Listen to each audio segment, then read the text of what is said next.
The heart of your team. The heart of LA. Valley Sports West. The heart of the fan.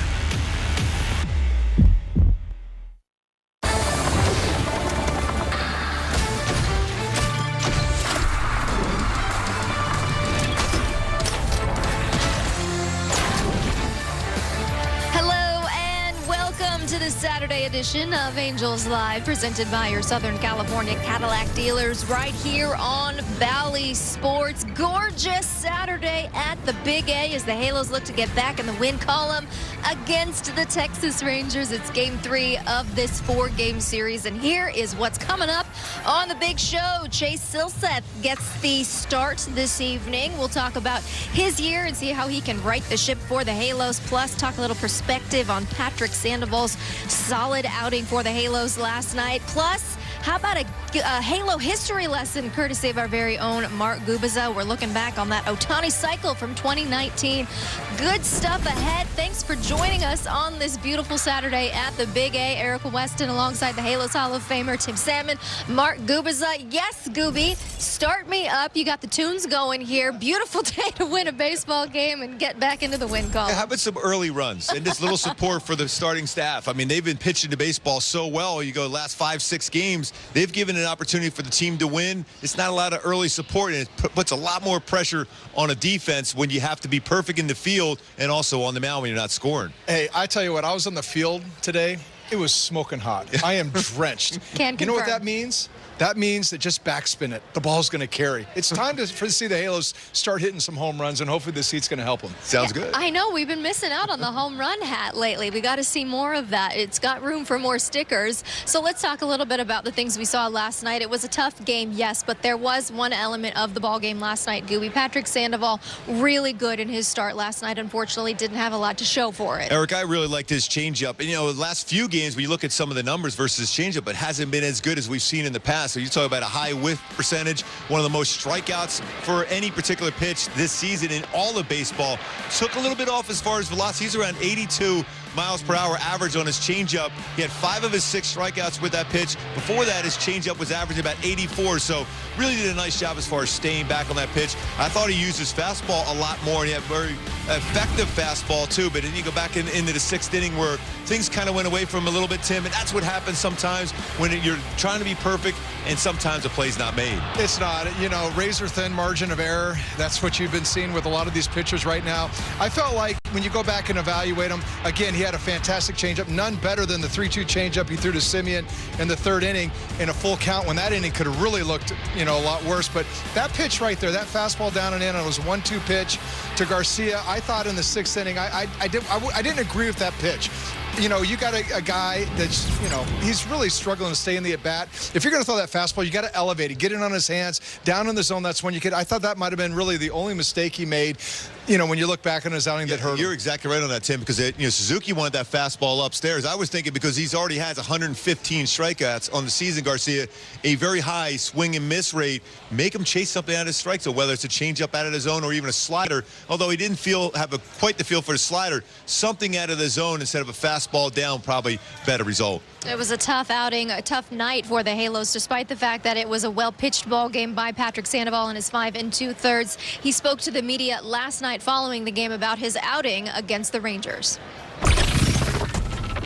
No, I mean, they just put the bat on some pitches and, you know, put the ball in play and made us make some plays. Yeah, no, I felt good the whole game. That's about it. 6th inning, how did you feel in terms of the matchup with Perez? Did you feel like you were holding your own in that like dueling matchup? Yeah, felt really good. Stuff felt good. Slider a little off today, but, you know, the rest of the pitches felt good, and you know, just felt more in control this game than the last 2. So yeah, Gooby, he pretty much was going pitch for pitch with Perez to that point in the ballgame, but something he's not going to talk about is the fact that he's just not getting a lot of run support this season, and once again, that was the case last night. And then you have to be so perfect. That means if you miss anything over the plate like you did to Garcia, sometimes if you give up a hit there, you're okay. If you're scoring a lot of runs early, you can get away with maybe giving up a run or two and you're going to win a game, but when you haven't got a lot of run support, you try to make the perfect pitch every single time. When you see with the run support he's got a total of 6 runs in his last last 5 starts, and they're all losses. Yes, there was a couple games in which he had some problems as far as finish off innings, but when you don't get a lot of support, it is so difficult to be aggressive in the strike zone. As much as everyone said, hey, you did your job as a pitcher, you went out there and gave the team a chance to win. That team doesn't necessarily always get the L by their name. It's the pitcher, the starting pitcher, that gets the L by the name. You know, so much of the time when we're interviewing or talking, you know, analyzing a guy's outing, and a guy like Sandoval last night, when we're really drilling down to, okay, what could you have done different to stay away from that one pitch? That was the second run of the game that he gave up in the 6th inning. I mean, 2 runs. But we're coming from the standpoint of saying, well, you can't give up 2 runs. You got to give up 1 run or no runs because this offense hasn't been productive. That just tells you, you know, how bad it's been for him when he goes out there. I mean, he just has gotten, you know, no run support. I'll tell you, on the flip side of that, as an offense, it starts to become something you're aware of, and then you start almost pressing like, okay, we got to get him a run. We got to figure out a way to get him a run. So I think, you know, you're at a point right now where both sides of the ball, everybody's aware of it, and, you know, you almost need just that breakout game for him. Go out there and score 10 runs, you know, and hopefully get everybody on track. Yeah, Eric, I mean, I went through a season in Kansas City where I was 13-18. I lost 18 games that season, and you think, okay, that's a horrible season, but all the other numbers were okay. The team scored 19 runs in those 18 losses, shut out 6 times. And I remember just trying to loosen up exactly this to the offense because I know they were pressing. I know they were trying to score. I said, just give me 1 run, and I guarantee I'll make that hold up for you. But you're trying anything to be able to get the offense to relax because when you're a hitter, you're pressing. It is so hard to hit. Hitting is hard anyhow, but when you're pressing, it's even harder. So there's a lot of pressure on a pitcher when you're trying to be perfect because you know what? Not many people have stuff like Shohei Ohtani when you're perfect every time out there. I know it. Yeah, he's literally perfect pretty much every time he does go out there. That being said, it would be really nice to get a run or 2 up for Chase Silseth early in this game. He gets the start tonight. Gooby making his 7th start of the season. Hasn't pitched in a while. The AA All-Star break was around the last time his start would have been, so he's got a nice fresh arm coming in here today. And I like his fastball. We always talk about his pace. He's a guy that wastes no time in between pitches. You're talking about a pitch clock. That is not needed for Chase. He's going to attack the strike zone. He even rushes his fastball upper 90s. His splitter, though, is his pitch. He'll get a lot of strikeouts. 10 strikeouts with his splitter, but he also throws a curveball and a slider. I think at times, especially when the game gets a little bit quick, especially runners on base, that's when, even though you want to be quick with your pace, that's when you slow down just enough to give yourself a better chance of not overthrowing the baseball. And Tim, you know when a pitcher overthrows, it's going to flatten out. That's the baseball you're going to hit. Well, when I've faced guys that have split fingers, I'm telling you, most of the time it's fastball splitty, but the ones that are successful are the ones that have that other secondary pitch. When that fastball's unable to locate, you can stay in the counts, keep the counts in your favor with those secondary pitches. His struggles this year for sure have been pitching behind in the count. His walk rates are high, and the batters are hitting .391 against him. Left-handed batters in particular, .357 with 5 homers. So to me, that tells me as a young pitcher, hey, this guy's got electric stuff, but he's got to stay in the zone. He's got to keep those counts in his favor to be successful, to get to that splitty and let it do what it's capable of doing. Yeah, when you look at that StatCast 3 powered by Google Cloud, when you look where the pitch location of all the other secondary pitches, they were all down. His fastball upstairs, I think occasionally, because you got to throw that fastball downstairs on occasion, because otherwise they're looking fastball upstairs and then everything secondary downstairs. A fastball downstairs, I think, will work with him very well. Yeah, he said into some of his last starts where he gets off to a really good start as far as the first 2, 3, 4 innings are concerned, that he said, I was just trying to maybe throw a little bit too nasty of a pitch there, just go back to what's working for him. I've always been a huge believer, you know, the first few innings, it's almost like you're out there just kind of shadow boxing. You're just trying to get some quick outs, 1 or 2 pitch outs. Save your best pitches for when you get deeper in the game or when the guy's in scoring position. That allows you to get that little extra on the baseball where the hitters aren't already sitting on that little extra on the baseball. So get some quick outs. Trust that your defense is going to make plays, especially if it's on the ground. Then you save the best in the most important moments. Yeah, I'm going to double up on your conversation about the split finger hitting it. You're exactly right. I mean, that fastball up in the zone and then a splitty coming down. I mean, that splitty down is the one he wants to throw to get you to chase. But for that splitty to come out in that high slot, that's the one that's going to be a strike, and that's the one that can get hit. So you definitely need to be able to throw that fastball down in the zone. Get the eyes adjusting down a little bit so that splitty ends up looking like a fastball. Yep. All right, good stuff, guys. Gooby's got a baseball game to go call, so we'll get you out of here. And thank you. Thank you, my friend. Always a pleasure. Always fun. Appreciate Always it. a good time. Always a good time. He's fired up and ready to go. Some early runs today. Some early runs. He's Please. calling in now. Start All right. me up. Yeah. Thanks, Gooby. All right, we've got much more to come in this pregame edition of Angels Live. When we return, still we're talking more about Joe Adele and how he's learning from his opportunities this season. The home run blast, plus more on Ohtani in 19. Stay with us. Here comes Raj Marin.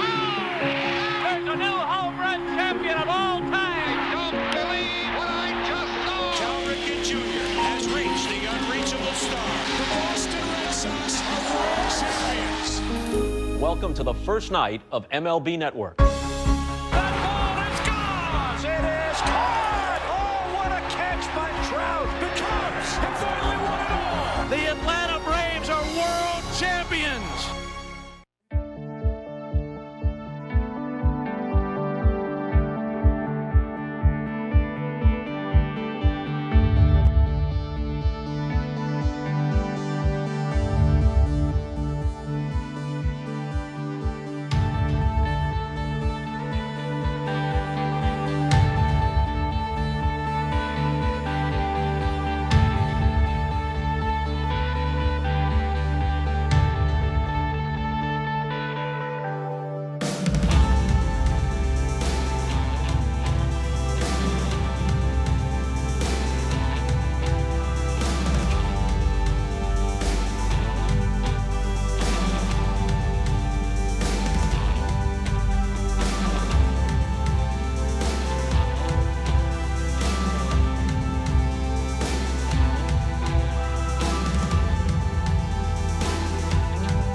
To Angels Live on Bally Sports. Angels baseball is presented by your Southern California Cadillac dealers.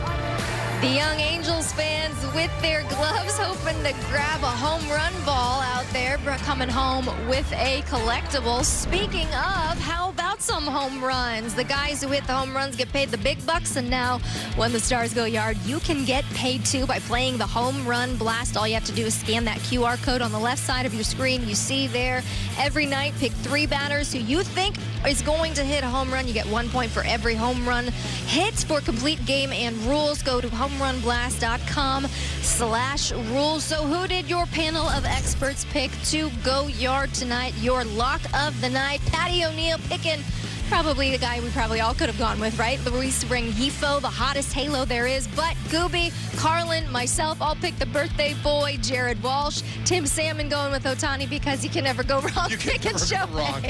I'm tired of trying to figure out who's got the swing working right now. Ohtani's probably your best bet. I would not doubt that. Absolutely, that is the case. All right, we've got more baseball to get you set for first pitch. So we bring in Carlin Baith for the first time tonight.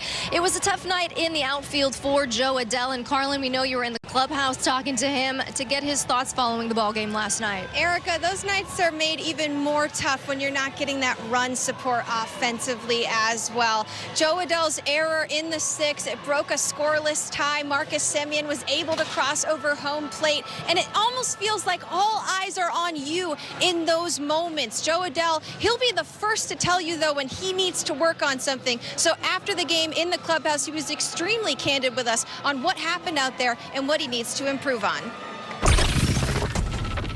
I got to be better with those angles on the line. I'll work on it. It's nothing that can't be worked on, but it was definitely too steep. I started running towards the wall too early, and once Semien kicked it into gear, good base runner at this level, they're going to take advantage of that. So definitely one of those things where it kind of hurt the momentum, I think, a little early. But yeah, we'll be fine though. We'll get back after it, and I'll definitely get to work on that and add that as part of my work. So. And get back to work he did, you guys. He's a man of his word. Here's him before the game today, practicing some routes in the outfield, just getting comfortable again with his glove. It's moments like last night where you forget what he is capable of. Just the game that opened the series the other night in the 8th. He made that diving catch to close out that 8th inning, and he made a divot in the ground and everything, and people were all on his side. It's just a flip-floppy type of game when the runs aren't happening. And guys, before I have both of you talk about it, Tim, I don't know if you remember this, but 2 years ago, Joe Madden compared Joe Adele to you and what it was like working with you back in the day, and how you always were quick to get back out there, work on what you needed to in the outfield, and come back, be a better teammate, and improve on things. So I don't know if you remember that, Tim, but yeah, little similarities there for you to talk about. What? I think the comparison is the willingness to get better and the effort that we put in, because I was that kind of a guy. It's like, hey, if I struggle, I want to focus on that struggle. But, in Joe Adele's case, I feel for the guy in a sense, because he's had a lot of miscues in the outfield in his short career. But I think this is representative of really league-wide the game.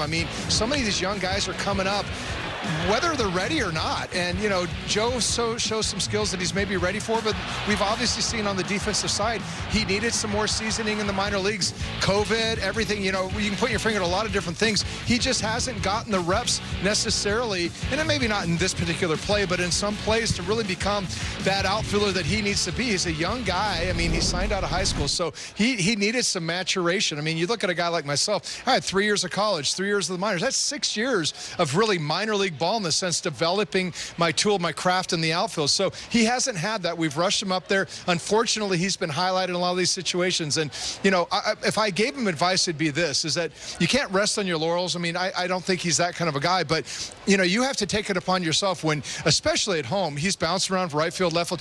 You have to be responsible for knowing your playing surface, your field, what's required of you. And you know what? You don't rely on a coach coming out the next day to hit balls in the corner. That needs to be something, whether it was in Anaheim, Fenway, you know, Kansas City had turf, similar type field. I was out there saying, hey, what's my environment? What's my surroundings? Okay, hit me a ball over here. I'd go out there with a ball in my hand. I'd, you know, bounce it off the turf. I want to be as responsible as I can for doing what I have to do ahead of time to be proactive so that these plays don't sneak up on you and then you're after the fact trying to fix it. So, you know, that would be the advice I'd give a young guy like him is that, hey, you know, get to know this Angel outfield.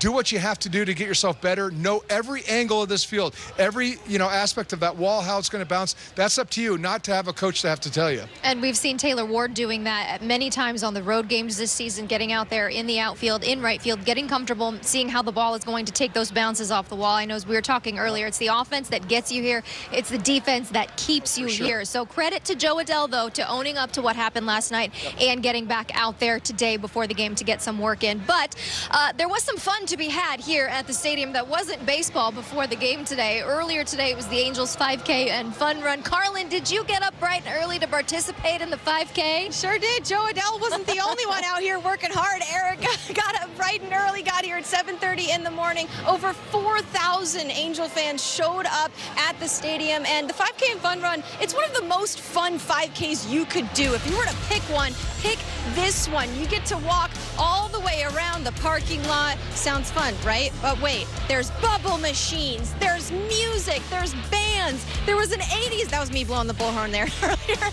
There's an 80s band, you know, because it's throwback weekend. The best part, though, is the ability to get to walk through the stadium. That's when people kind of slow down. Maybe they're not so worried about their 5K time. They're taking in the sights. They're taking in the sounds. It's so much fun. And, of course, all proceeds benefit the Angels Baseball Foundation. And it's just such a great cause. We know what they do for the community. We talked about it the other night. The Angel Scholars Program is a direct beneficiary of the Angels Baseball Foundation.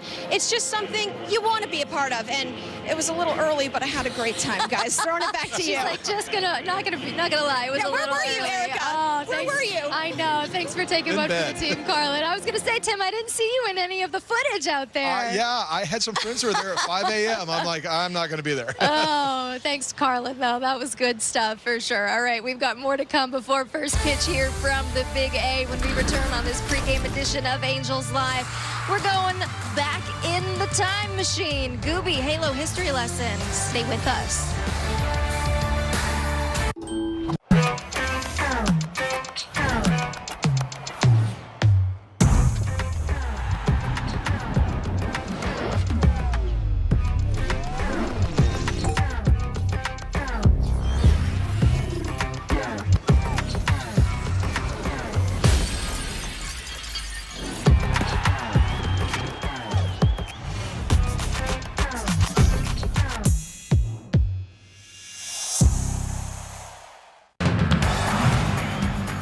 Thank you, MLB Tonight. Thank you, MLB Tonight. Thank you, MLB Tonight. Thank you for showing that live look into my home run.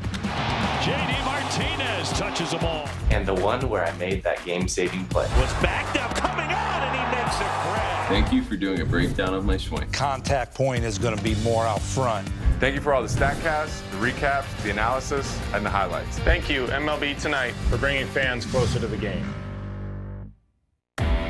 Every time he takes the field, he competes not only against the other team, but against the toughest adversary, himself. MLB Tonight, where the best outdo their best on MLB Network.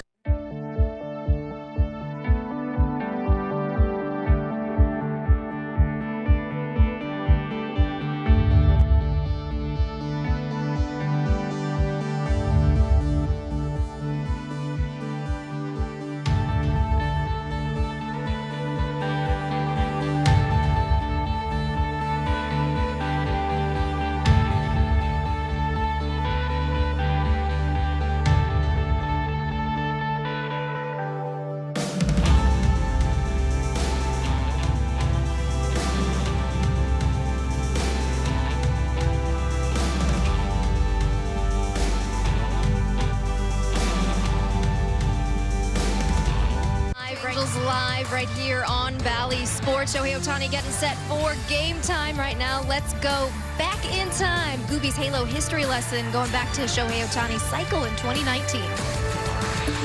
Halo fans, do you remember the date when Shohei Ohtani became the first Japanese-born player to hit for the cycle? Let's go back in time right now to Gooby's Halo history lesson. Shohei, a little flare out to right center field. There's a base hit.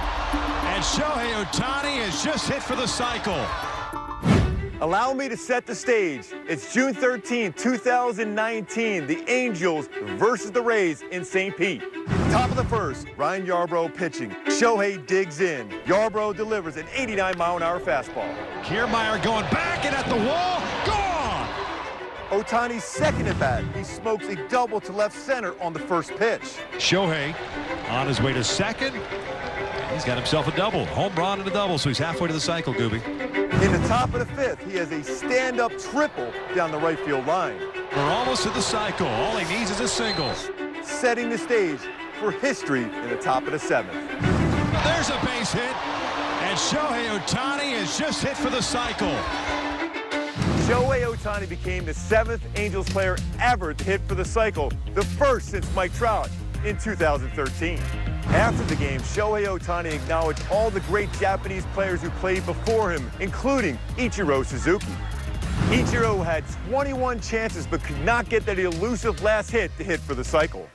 I was there in 2019 when Shohei Ohtani got that single to complete the cycle. I remember seeing the expression on his face, the smile. I was in shock because Shohei Ohtani was fairly stoic at that point, with a smile on his face, and I remember jumping out of my chair going, I cannot believe he hit for the cycle, and we were there to see it.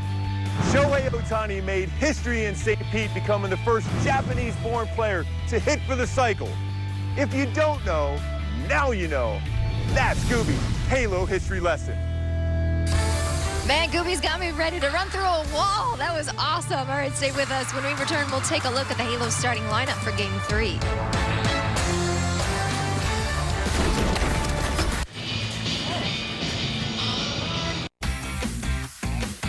I got the mic today. I got the mic. You got the mic. I got the mic today. Mom, I'm sorry if you hear anything that is said tonight. I apologize. I love you. I haven't talked to you in a few days.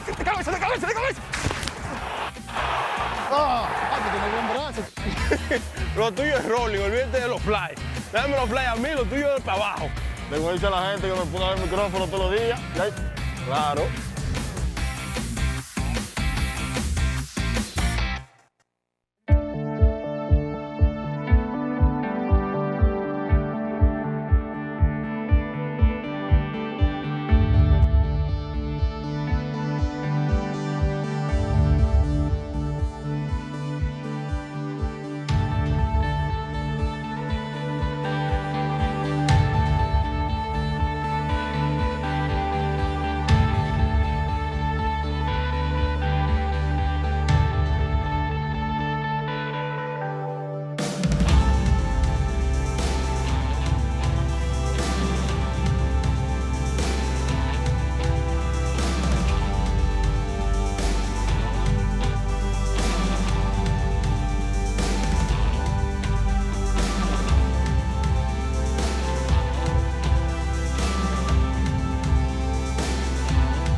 Angels baseball is presented by your Southern California Cadillac dealers.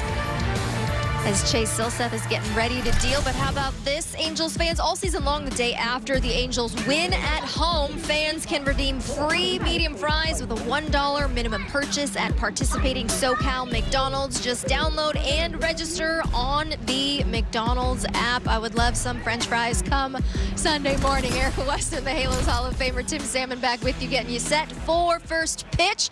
I know we've been talking a lot about the Angels offense needing to get some run support for their starters, but Luis Rengifo certainly pulling his end of the bargain, right? He has hit safely in 26 of his last 29 games and did so again last night. He's doing a fantastic job. I mean, when you consider he was hitting 204 back at the beginning of June, now hitting 276, he's showing so much consistency at the plate. Both sides of the plate is what's really most impressive, because when you talk about switch hitters, they get most of their bats from the left side. That right-handed at bat is going to be few and far between, and usually that's when guys like this get those spells, because hey, they're going to let another right-hander hit in that situation.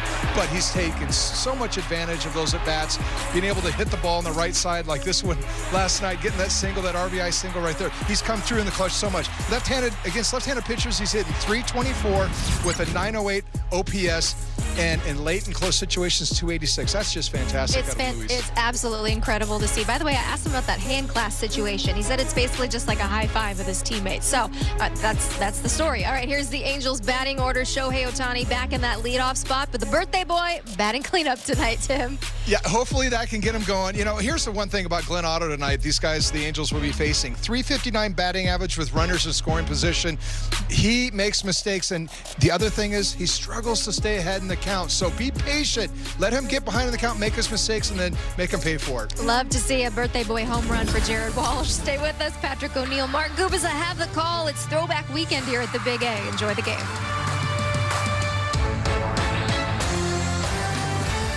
Are you haunted by your cable service? Have you...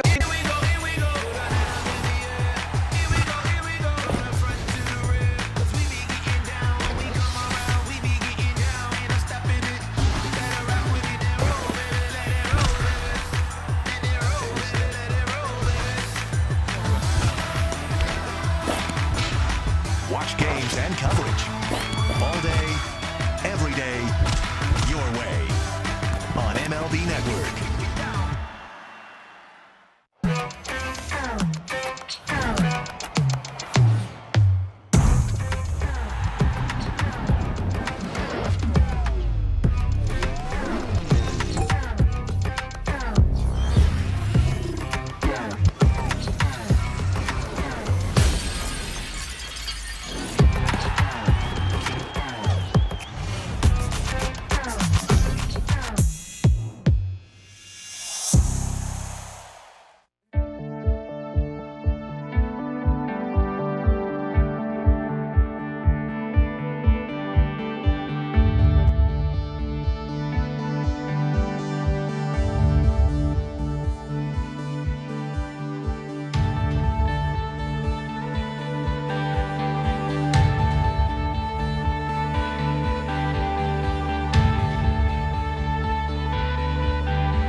The heart of LA, Valley Sports West. The heart of the fan.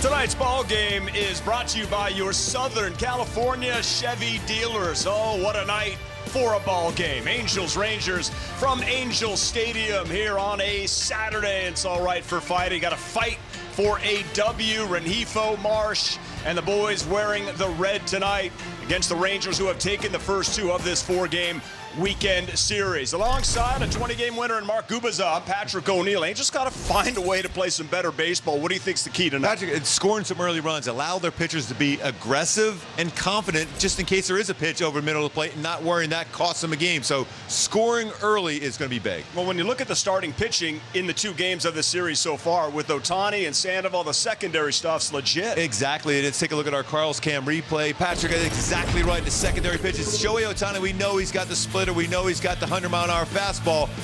8 strikeouts with his slider. He had 11 strikeouts in the game. A very good performance for Shohei once again, but his slider was so impactful to get 8 strikeouts and a number of swing and miss, especially upper part of the strike zone. And then last night, Patrick Sandoval's changeup was back. 5 of his 6 strikeouts were on his changeup. Took a little bit off. He went solid into the 6th inning. Only 2 earned runs allowed, but that changeup from 82-mile-an-hour velocity on there going up there from 84 just before that. So his changeup was very, very effective as far as getting swing and misses. Two starting pitchers that perhaps deserved a better fate. That's just the way it's been going tonight. Coming up from Double-A, Rocket City in the trash pan is Chase Silseth. He's going to be making his 7th start. He throws a very firm fastball, but for him, his secondary stuff's that split. Yeah, that split finger fastball, Patrick, and he's got 10 strikeouts with that today. His fastball is going to be upper 90s, even touched 98. When you look at what he's going to be doing against a team that he's never faced before, that splitter, we've seen the slider from Shohei, the changeup from Sandoval. The splitter should be very good here for Silseth tonight. Chase Silseth and associates, the Angels, Rangers.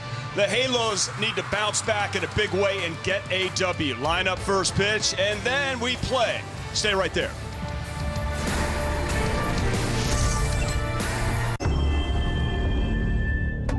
Esta noche va a ser la mejor de tu vida. Dime si tú quieres apretar. Dime si tú quieres que yo haga algo con tu madre. Esta noche estoy en Anaheim. Por eso va a ser la mejor de tu vida. Esta noche. Rated E for everyone.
To you by your Southern California Cadillac dealers. By Jack in the Box, introducing the new $5.99 double bacon cheesy Jack combo at Jack in the Box. Order on the new Jack app today.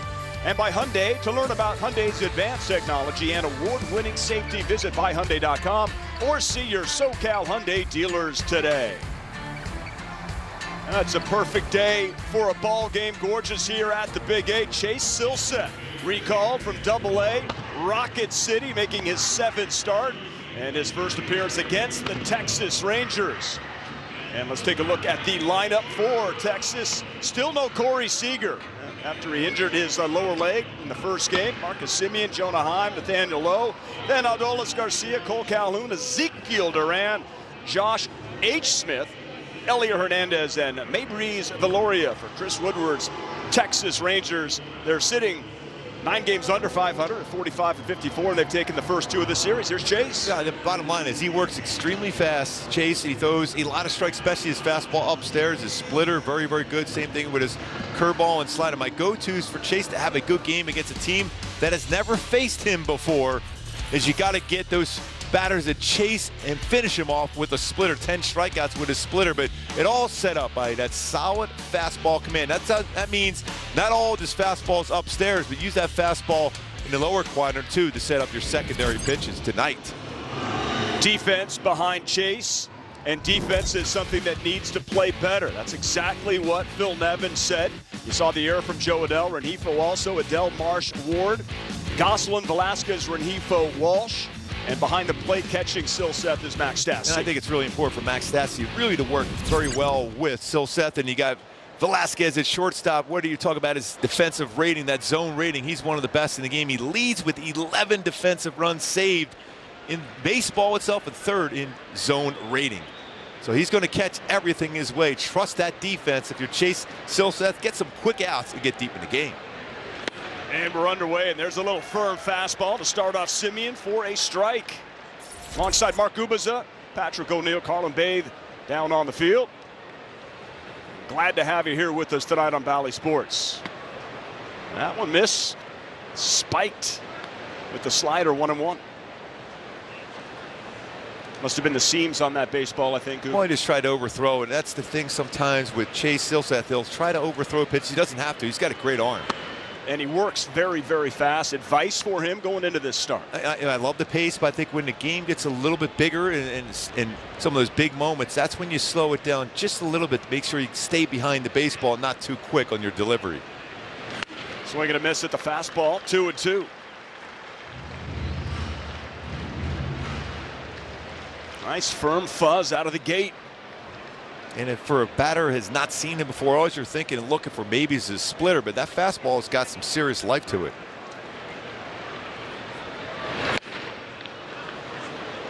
Pops the glove, but misses upstairs, full count.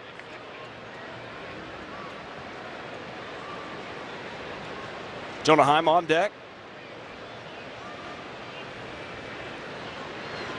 Swing and a miss, struck him out for out number 1 here in the first. Love seeing that from Chase. He's feeling pretty good with his fastball. He had some 96, 97 mile-an-hour fastballs. Stayed behind it well. That's good balance over the top. Runs that upper 3rd. It's where the Angels have been throwing a lot of the sliders up in that part of the strike zone. That time a fastball four-seamer upstairs. Angels really like what they have here in Chase Silseth. Angels 11th round pick in 2021. First player from the 2021 draft to reach the big league. So he's got that working for him. It'll look good on the resume.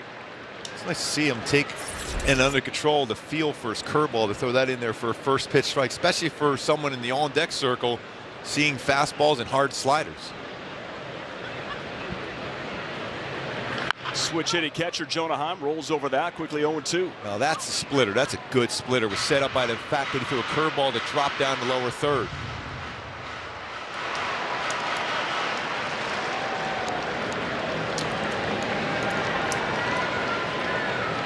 Chase has had 24 2/3 innings pitched in the bigs and 40 1/3 in Double-A. He was 2-0 with a 2.01 ERA with Rocket City.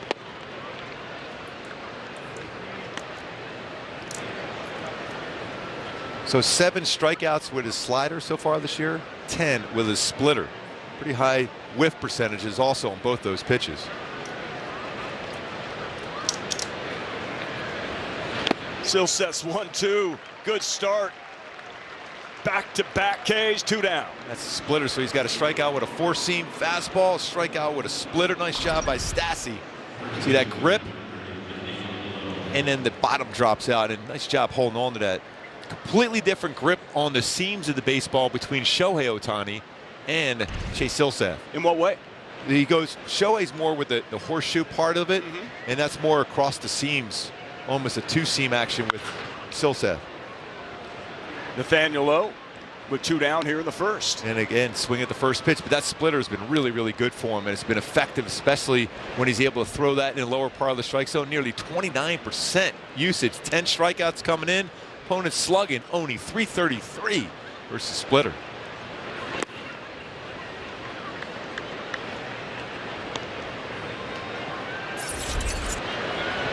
Again, Texas has taken the first 2 of this 4-game series, and they came into the series ice cold, but now they've got some confidence. Very nice. 1-2. Got him at 88. That splitter before was at 90. So sometimes he'll use his splitter. So we'll say it on occasion, a split finger changeup. He'll change speeds with it, so it works as well off speed as. Yeah, well, he certainly changed the velo on it, and he's been mixing and matching really nicely here in the first.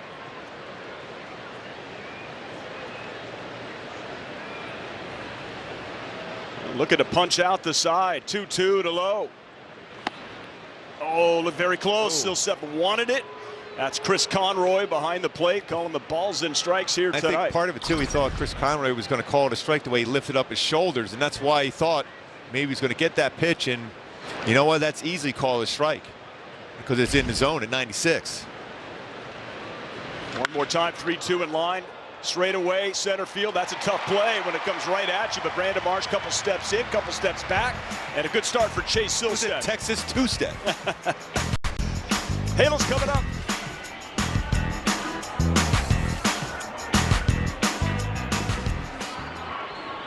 What goes into a butcher box? 100% grass-fed beef, organic free-range chicken, heritage breed pork, and so much more. From farmers who believe in raising animals with care, which means no antibiotics or added hormones, ever. All with free shipping, right to your door, so you can spend less time searching and more time doing what matters most. Visit butcherbox.com to get a special offer when you sign up today. At Boll & Branch, we don't make bedding like everyone else. We make it better.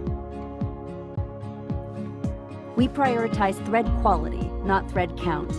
We source the finest 100% organic cotton to make the softest, most luxurious fabrics on earth. We're free from toxins, the way home should be. Boll & Branch is made different, so you can sleep better at night. Experience the difference at bollandbranch.com.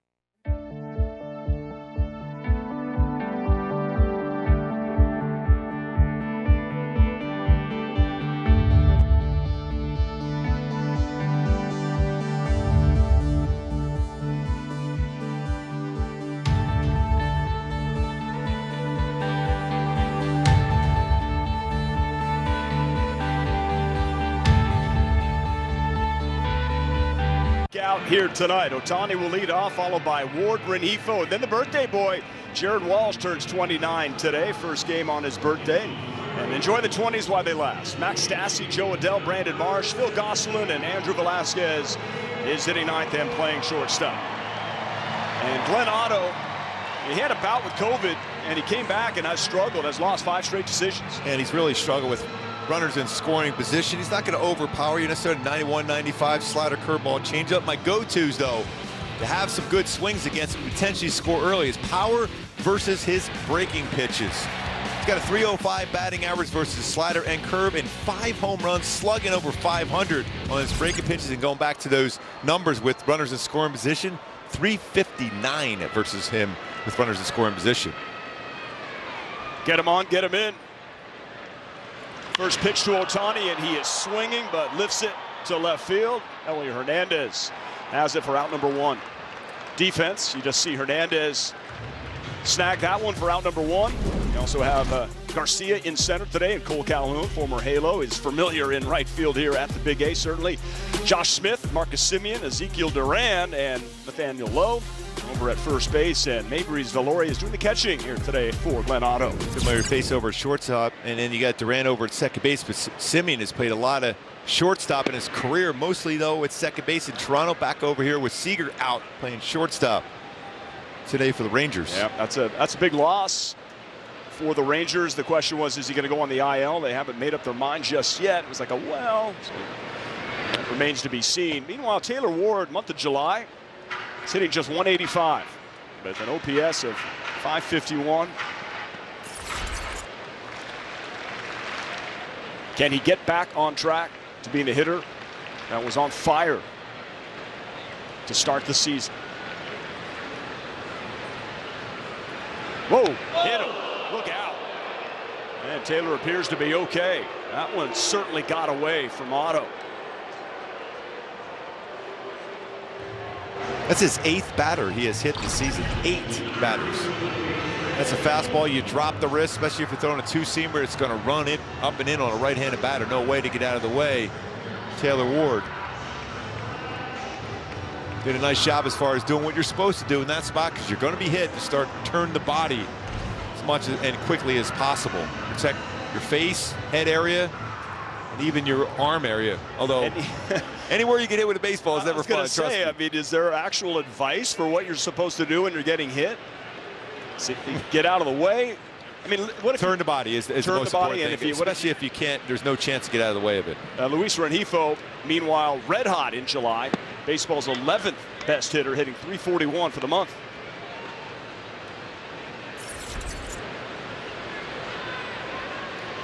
Another multi-hit game last night. The switch hitter. And second base tonight, so versatile.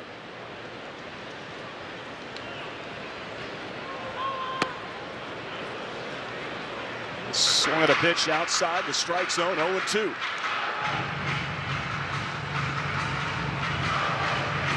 Most of the times they'll go a secondary pitch on an 0-2 count. You know those numbers, especially slider and curveball. Hitters have been successful against them.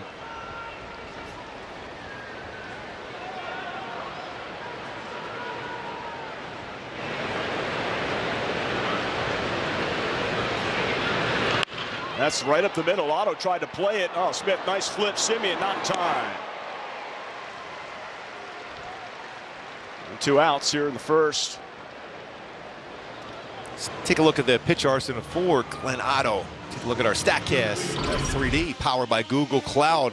Sinker 27%, slider 23, curve, four-seamer 23, knuckle curve 14%, 13% changeup.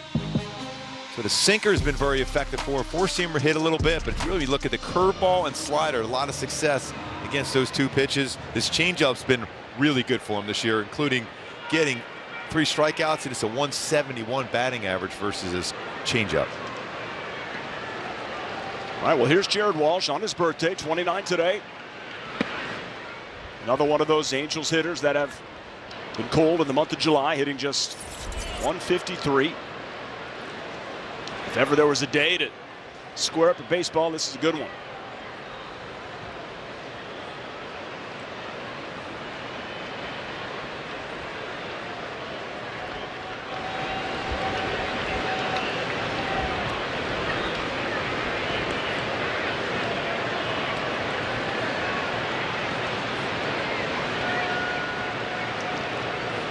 Otto's been more effective against left-handed batters. That means he uses his changeup a lot better. Squared that up, but yanks it foul. 0-2. It's that four-seamer that's been hit pretty hard.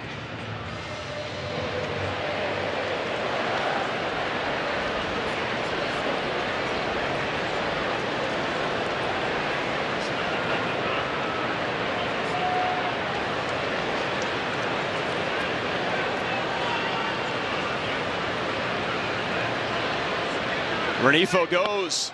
pitches down and in. Tried to get him on the back leg, but Renifo is in there. Steals the bag. It's his fourth. Like that, taking a shot, especially on an 0-2 count, anticipating something in the dirt, and it was a breaking ball, more difficult to catch and throw. 4 stolen bases, been caught once. You go back to his days in the minor leagues, he was always 20, 30 bags a year for Luis Renifo, showing his versatility. That's Valoria behind the plate here tonight, not Anaheim. He's came into the game, he only allowed 1 stolen base, caught 4 base stealers. That's pretty impressive. 37% caught stealing in his career.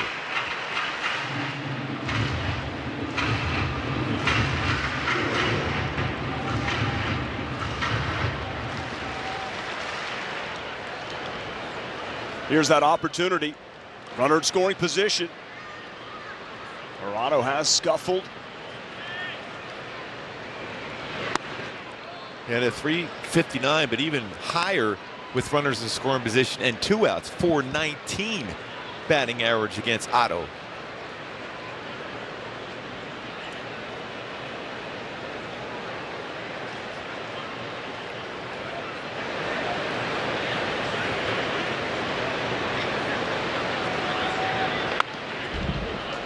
You know, defensively, you know, they're not shifting Jared Walsh, but Ezekiel Duran is playing as if he is in the shift and, you know, in shallow right field. I mean, that is extremely deep. In other words, the data is telling him when he hits the ball on the ground that side, he hits it hard, so you have a better chance of getting to that baseball when you're a little bit deeper and still have a strong enough arm. He's played third base, so you know his arm's strong enough to make that throw from the outfield grass.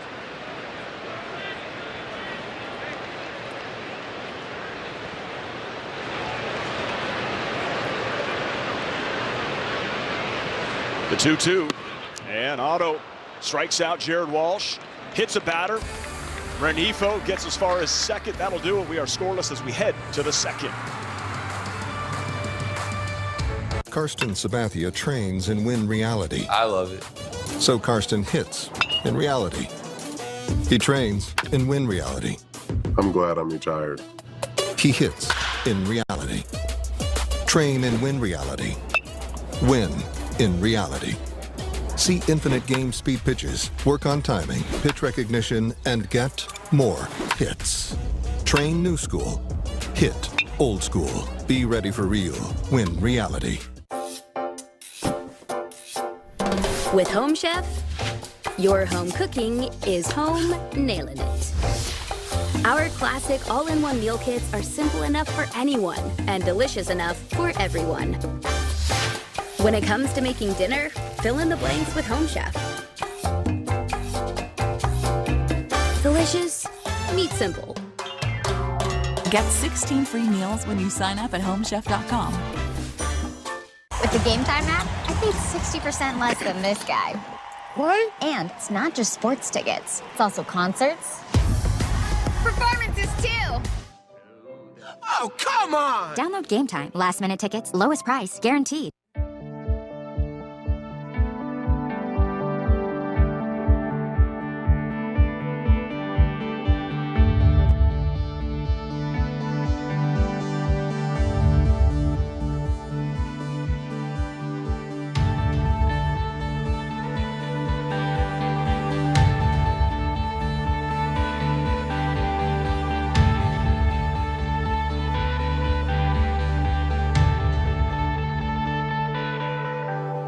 Here, Joe Adele, outfielder for the Angels, made an error in last night's game in the 6th that broke a scoreless tie, ending up feeding the momentum for the Rangers while they ultimately got the win. Joe Adele will be the first to tell you about the mistakes that he's made. He owns right up to them, and guys, he got right back to work today. He admitted he's got to be better with those angles on the line. He said he'll work on it. It's nothing that can't be worked on. He said it was definitely a little too steep when he was going there, starting to run at the wall a little bit too early, and then once Semien kicked it into gear, the rest is history, guys. But there's a lot to be said about a player that can come back the next day and work on some things like he did. He was in the outfield earlier today before the game, working on those routes. That's what this game is all about. You got to have a short memory. Be like a goldfish, right, Patio? Right, Gooby?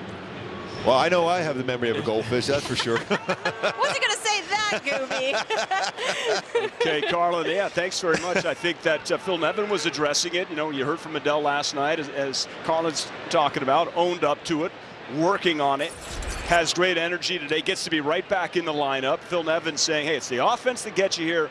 It's the defense that's going to keep you there. And then working on those things, those ground balls down the line, it hugs around that short wall in the outfield. Unless you work on it, you're not going to make that play. Oh, there's Cole Calhoun, squares that up. Base it up the middle. So you work on that, make sure you get around there, and he was trying to simulate game action. So he was going down in that corner quick enough where it would be like it would be during the course of a game, especially when you have a guy like Marcus Semien with his speed. That puts even more pressure on you to get down there, get quickly there to make sure you get to that baseball, and know that sometimes we'll hug along underneath the padding and sometimes it will hit the padding, work on a couple different varieties of plays that could happen during a game, and you're going to be better in a game situation. David Mayshore, every single game is working on plays at the wall, trying to simulate game action with the outfielders. So hopefully some of that hard work will start to pay off. You know the ball's going to find you today, Joe, and he's ready for the challenge. By the way, that was a shock to see Cole Calhoun swing at the first pitch and put into play. That's where a lot of his success is for Cole Calhoun, is on the first pitch. A pretty good shot. Gets it through there for a hit. First hit of the ball game goes to Cole and the Rangers. One out. Boy, Cole hit 386 in his career versus the Angels. Do you think it has something to do with the fact that he spent the majority of his career here, that he just raises his level, or is it something different? And when you look at his career here in this ballpark, the batter's eye, he's comfortable with the batter's eye here in this yard. And he's put up some numbers down in Texas too against the staff, but yeah, anytime you leave a team you've been part of that organization your entire career, you're always going to have a little bit of an edge.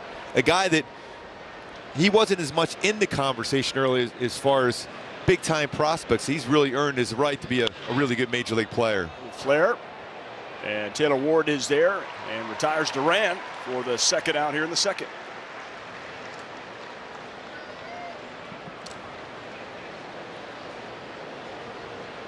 Still dealing with some of that sun, and I'm sure that Taylor Ward was fighting it a little bit there. Did a good job.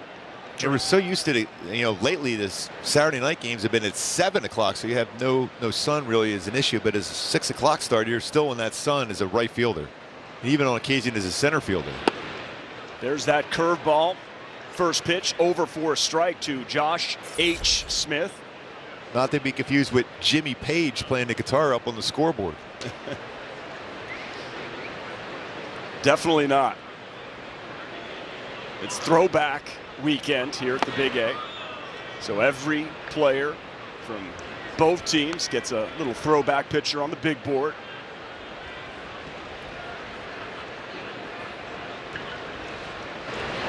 A couple of Ks already in the game for Silseth. 7th start.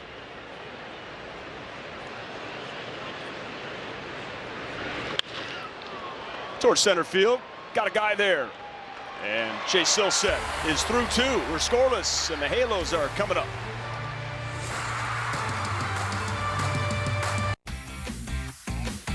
I got the mic today. I got the mic. You got the mic. I got the mic today. Mom, I'm sorry if you hear anything that is said tonight. I apologize. I love you. I haven't talked to you in a few days.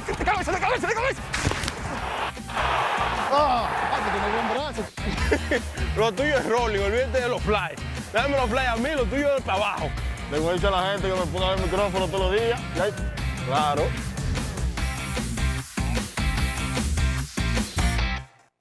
And here are the first images.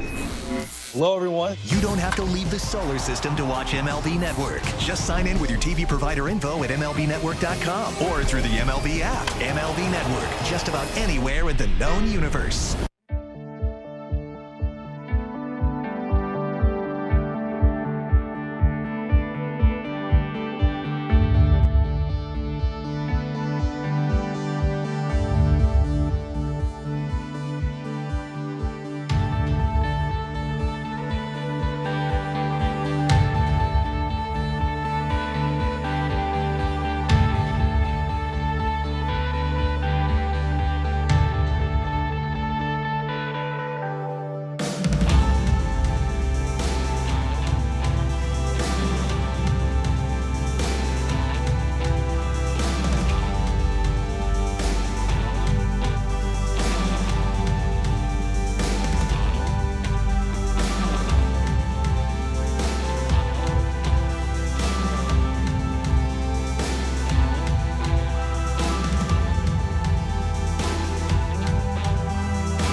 0, bottom of the second. Now it's time for Hyundai Key for the game today. Going the Rolling Stones, start me up, get that offense going, get some runs, get some early support for Chase Silseth. Start me up.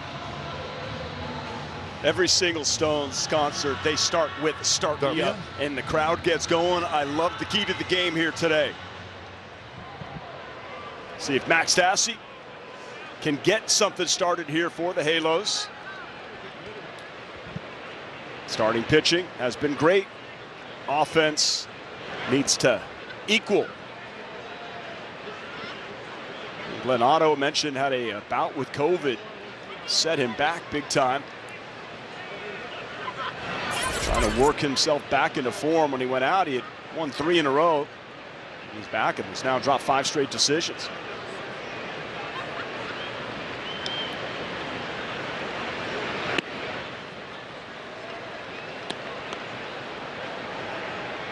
Aaron Judge hit his 42nd homer today. He's having an unbelievable season for the Yankees. Mariners acquire Luis Castillo. He gave up, what? 3 of their top prospects, but you know what? That's a special pitcher. Yeah. That's a huge pickup for the Mariners. That is indeed. Rays with a good move picking up Peralta. They needed outfield help with all the injuries they've had. Tuesday, 3 p.m. Pacific time. Trade deadline. Obviously, a lot of people talking about the trade deadline. Stassi flies out. Trade tracker, early trade last night. Luis Castillo, 4 prospects, including 3 of the top 5. Benintendi, just after the Angels left town. KC went to New York, and then David Peralta. With all the injuries, you like this move pretty much for Tampa. Peralta is really hitting the ball well. He's a guy that brings a ton of energy. He hits the ball to left center, right center, has some speed, is a triples and doubles type hitter. Especially in that ballpark. He should be a big addition to the Rays. Here's Joe Adele. You know how they can figure out who is the most Googled person of the day, of the year. I think if they were able to figure out who had the most talked about player of the day, number 17 for the Angels, Shohei Ohtani, and they're wearing that out.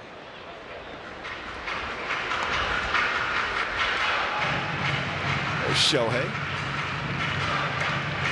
You know what I wanted to ask Patrick Sandoval, who pitched really, really good last night. That changeup was outstanding at 5 2/3. If he could swing the bat and take 4 at bats here today, like Shohei does every single time. You guys are sore the next day, right? Yep. No swing, says Edward Moscoso at first. Close to a strike, though. Like incredibly sore, generally, right, Gooby? Every part of your body is sore, especially when you're throwing everything behind every pitch. Now this is some speed going down the line, and that's a great scoop by Lowe at first. It's a low throw from Marcus Semien, and that's a 2nd out. Then Lowe, a nice scoop on that one too. He had to get rid of it quickly on the transfer, and that's one of those tough hops too, as you see him just gets it by his stride, and he was able to control the baseball in his glove. Ron Washington really helped him out when they were together up in Oakland as far as the shortstop. Moving over and won a Gold Glove as a second baseman with Toronto last year, beating out David Fletcher in a real close vote. Majority of the time he's playing second base for Texas, but with Seager out, with that lower leg injury, slide him right over to short. And he played so long with Oakland. Here's Brandon Marsh with 2 down.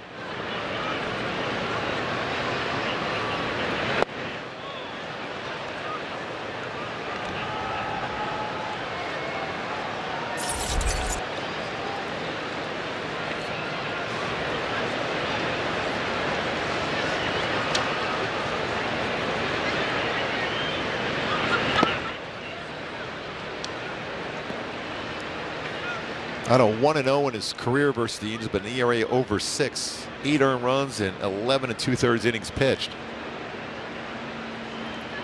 2 starts here at the Big A. He's been pretty good though, right? ERA at 2.79.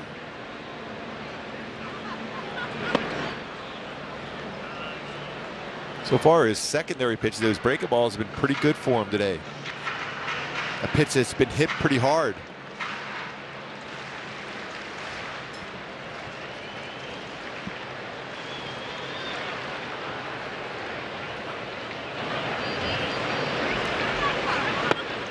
And Brandon Marsh strikes out. Second K for Otto. We remain scoreless as we head to the third at the Big A.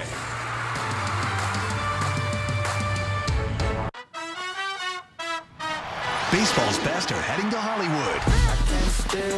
MLB Network is celebrating tomorrow's rising stars with the first pick of the MLB draft. And today's biggest heroes. It's just fun to be part of these festivities and just be out here, you know? It's just a lot of fun. The dream come true kind of thing. Let's go, let's go, let's go! Coverage begins Sunday, July 17th on MLB Network.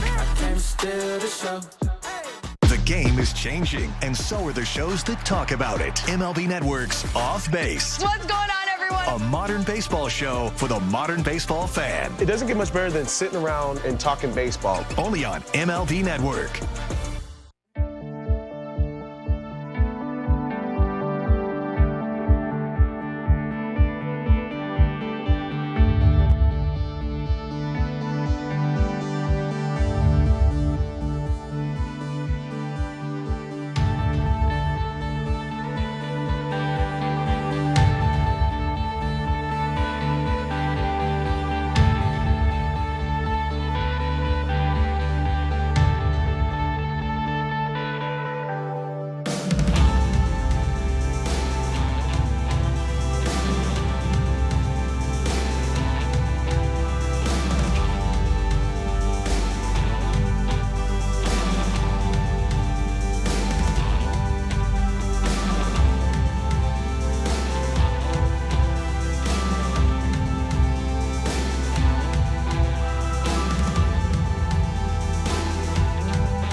Acquired by the Angels for cash from Atlanta July 3rd. He's been pitching with AAA. He's got big league experience. In fact, when he was a big-time prospect, right? First-round pick by the D-backs. Both Ray Montgomery and Phil Nevin were with Arizona at the time. In fact, he was eventually traded to Atlanta in a Phil Gosselin trade. It all kind of comes together, and here he is, activated today. Chase Silseth, as you know, also activated because he's pitching. Elvis Peguero, Jose Marte. They were optioned to Salt Lake. So welcome to the Angels, Touki Toussaint. Tuki's got a good fastball. It's going to be 92 to 95 range, but he's got a very good curveball and a nasty split. It's a matter of controlling the strike zone. Does that, chance be really good. Showed up with a smile on his face. Was supposed to pitch for Salt Lake today. He could give you length out of the bullpen. He could be starting pitcher. He won a World Series last year. Didn't pitch in the World Series, but he got himself a ring.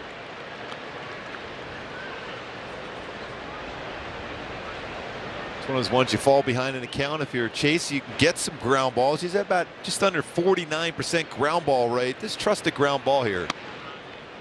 It's a touch in the upper part of the strike zone. Not called again. Wow. So that's a leadoff walk. Never good. There's been a couple pitches so far in this game for Chase Silseth. He's not got that upper part of the strike zone call, and it's right up there, upper part. You see it's touching the upper part of the strike zone. It's one of those ones you need that pitch call to be able to get back, get an opportunity to be able to get the hitter to swing the bat. And that one misses to Maybreeze Valoria. Like that first name, Maybreeze. Kind of more of like a sea breeze type of guy. Or Bay Breeze, but this is a May Breeze. It's a good time for Max to get out there, have a chat with the rookie. He's telling him right now, just trust it. Right now, you can make one good quality pitch, and you get 2 outs with it. He's got 3 double plays turned behind him. He's only pitched a little over 24 innings coming into this game today. He's got 1 ground ball out so far. Always 1 pitch away from 2 outs. That's the mindset you always have to have.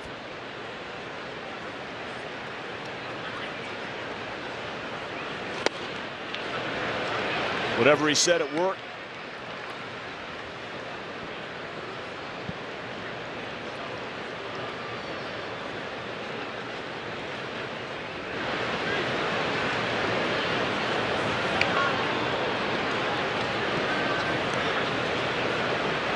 Three stolen bases allowed, none caught, but that is a quick move. His footwork is very solid.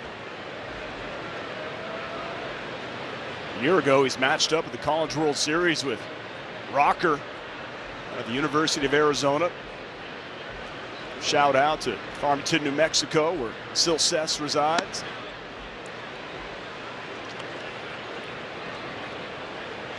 It's a big batter here now for Chase because of the top of the order coming up, and although he's able to strike out Marcus Semien in the first at bat, you don't want to have two guys on. You want to make sure you can get the number 9 hitter out, Gloria, right here.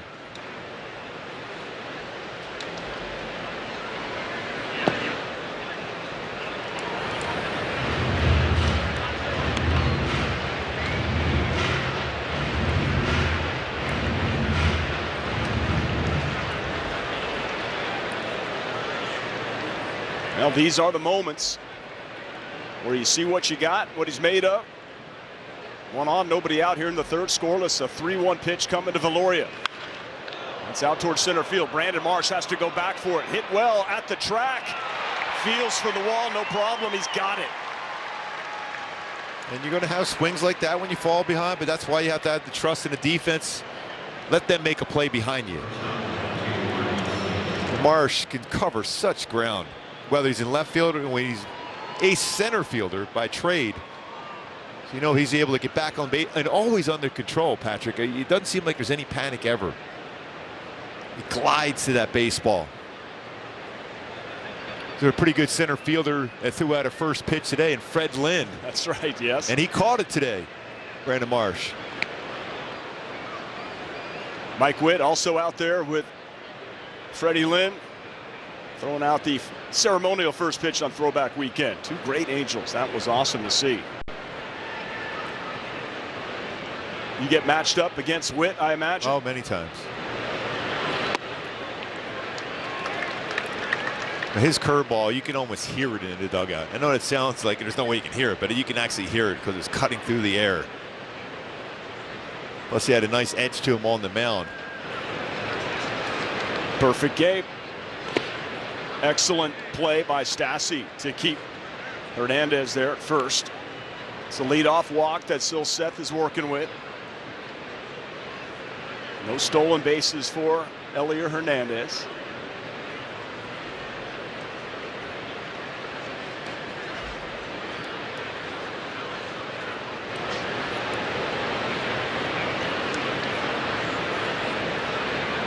homers, 46 RBIs for Semien. Have to be careful. Shift to the left side.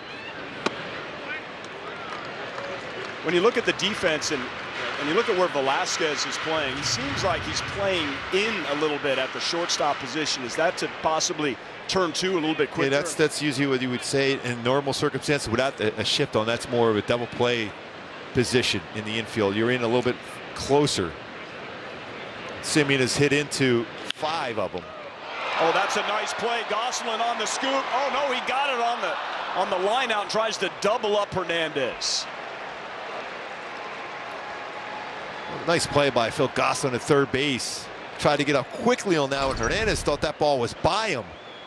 And it's actually by him on the line. Quickly gets up. He's able to get back. I don't know if he's going to be out anyhow, but nice try on that scoop. A good play by Phil Gosselin. It's a very good hitter, Marcus Semien. Well, no, maybe they have a shot. And that was ticketed for left for a base hit. Yeah, if he's able to glove that, I think he got a double play. Nonetheless, 2 down. Excellent play by the Goose.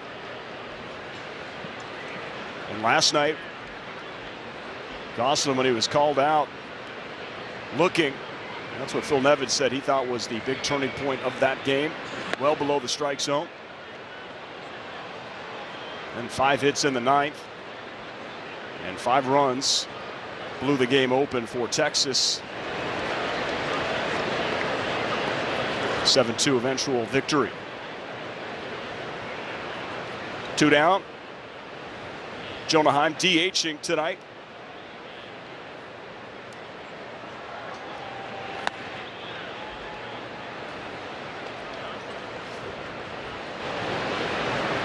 Eight, 9, and 1 due up for the Halos in the bottom half.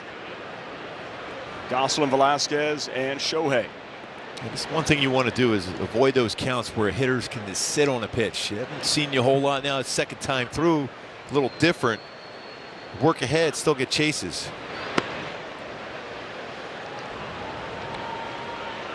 Splitter misses off the plate, 3-0.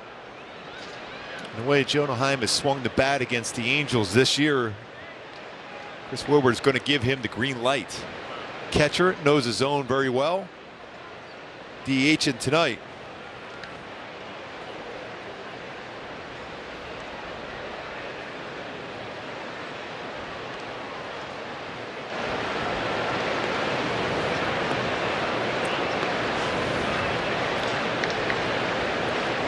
Definitely very warm today. No wind to speak of, but I heard Kingfish Tim Salmon talking with you and Erica on the pregame show. You get under the ball, get some backspin, it could travel. Time was taken there, 3-1. It's one of those ones too as a hitter. You're sitting there, yeah, I'm not, unless it's in my zone, I'm not ready to quite go after that. That was right down the heart of the plate. So, I feel that Anaheim is thinking I had my pitch there, so he might chase something even if it's not in his zone. He might be up there in swing mode now.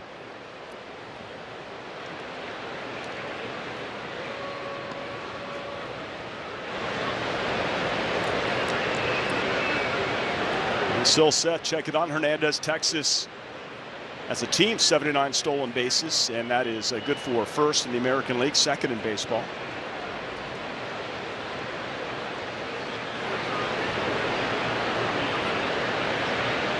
So much room on the left side. I just don't think you're in the mood or in the mode to try to steal a base 3-1. You're going 3-2 with 2 outs anyhow. Why would you take a chance of taking a hitter's count away from a batter, especially Heim? So there's no way. I'm surprised he threw over there. Now, obviously on the move on a 3-2, 2 out. You would almost want that to happen, to go on a 3-1. So then you have a chance to get through an inning on a defensive play, but a good throw from your catcher.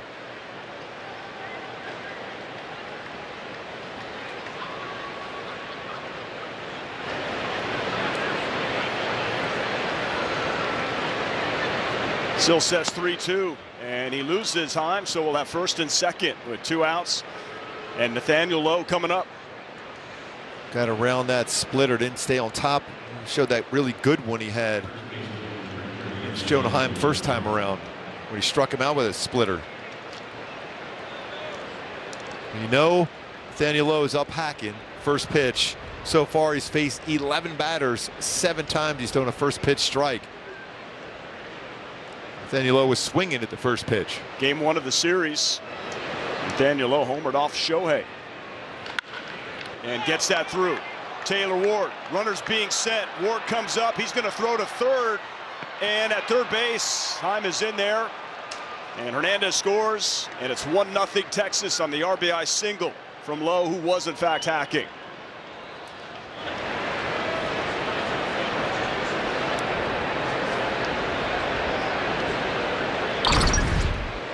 And I always thought they had a real good shot at getting him at third. That was a pitch, and you see that. Yeah, eyes open and looking at that part of the plate right in his happy zone. And another base hit for Nathaniel Lowe against the Angels this year. Taylor Ward did a nice job of coming in there and charging it right away, just off the baseline, away from the bag. But on the bag, he's got a shot at him. So a couple walks in this inning. One of them came around to score.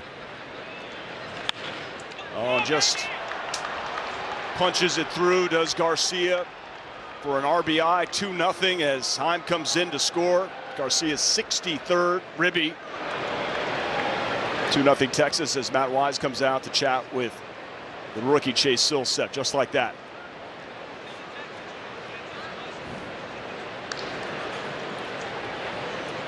I think that Ward didn't have a shot to get Hernandez at no, I thought it was the right play, because it would have been real close. If he's able to get that throw on the bag and a quick tag, I don't know for sure if Hernandez is going to touch home plate before the tag is made. It would have been a real close play. Yeah, that's the question. Would that have beaten Hernandez to home plate? Worth a look. And it goes up in that third base line of the bag, and it doesn't give Phil Gosselin a chance.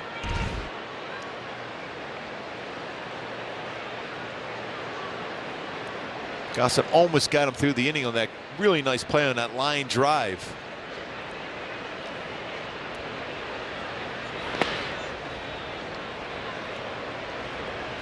Here's Cole Calhoun, 2 down, 2 runs in already.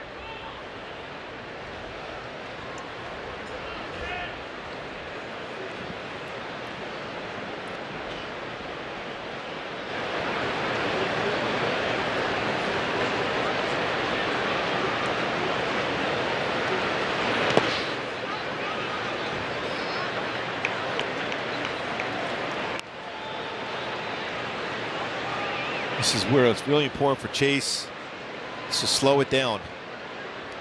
Very quick worker. In these spots, you want to try to throw the ball harder. That's when pitches flatten out. Just stay under control. Take that deep breath.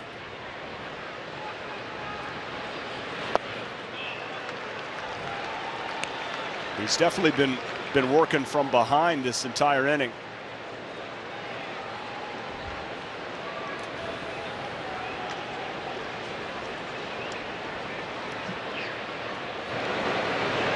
Low at second, Garcia at first. 2 down, 2-0 Rangers.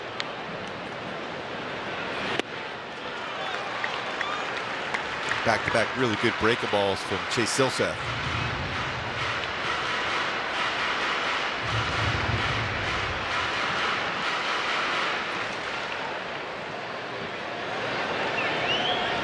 He went slider, and curveball slider. You think maybe he'll drop a splitter on him or go fastball here 2-2? I think splitter.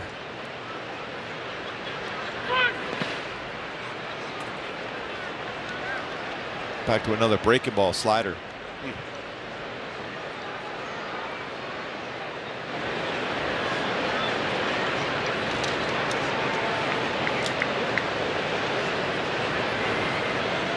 Time to go to the tool belt for the best pitch in the arsenal right here. 3-2 to Calhoun with 2 down.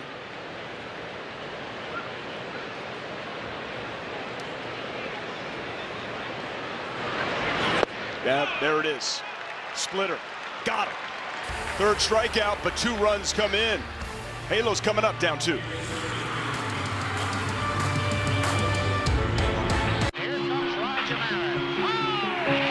The new home run champion of all time. I don't believe what I just saw. Cal Ripken Jr. has reached the unreachable star. The Boston Red Sox are world champions. Welcome to the first night of MLB Network. That ball is gone. It is caught. Oh, what a catch by Trout. The Cubs have finally won it all. The Atlanta Braves are world champions. There's more to baseball than just the game. Who's the biggest jokester in that clubhouse? MLB Network's Off Base, the show that talks about baseball and everything around it. The sky's the limit. That's why we love the sport. Off Base, only on MLB Network.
Fun pack. It's only $44. 4 tickets, 4 dogs, 4 soft drinks. For more info regarding the Coca-Cola Angels Family Fun Pack, visit angels.com/fun pack.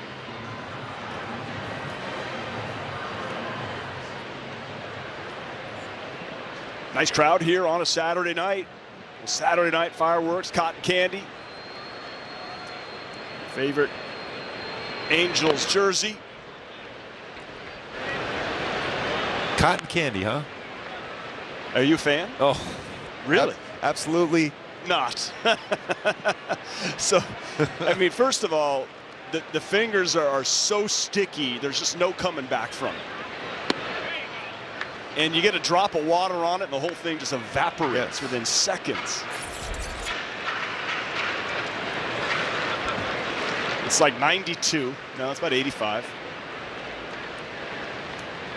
What do you wash cotton candy down with, by the way? Oh, inside. That's the second time Otto has hit a batter and on a fastball. Let's hope that Gosselin's okay.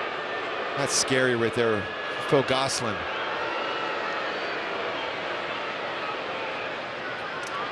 Like Frostad, Phil Nevin.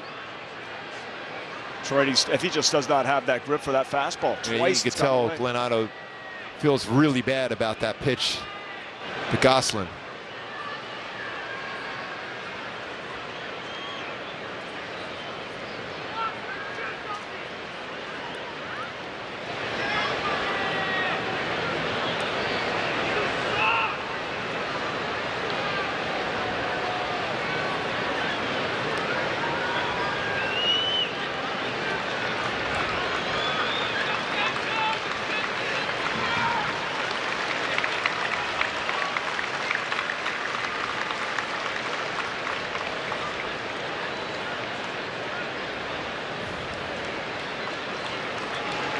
It looks like they're taking Phil out of the game. It's disappointing. Unfortunate. Hope he is going to be okay.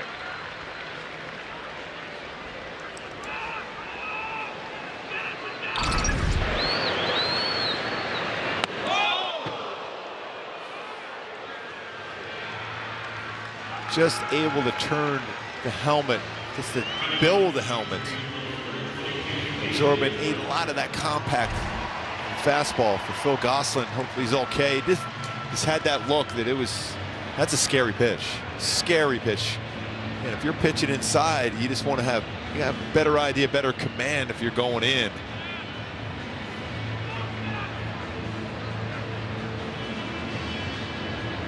David Fletcher's going to pinch run for Gosselin. And when we played it back and you could hear it, the angle looked like maybe he was at least able to try to get out of the way, but you could definitely hear it.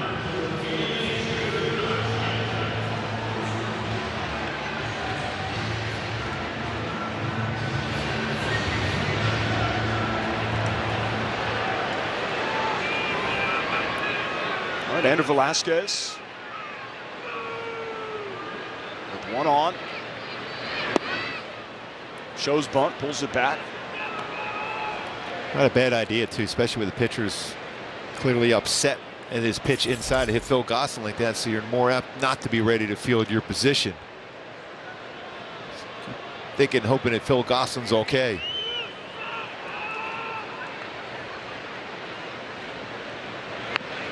He does get it down, and a good one.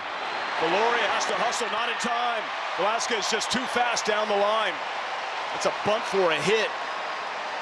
I mean, Veloria made a nice play on that. Was a perfect bunt.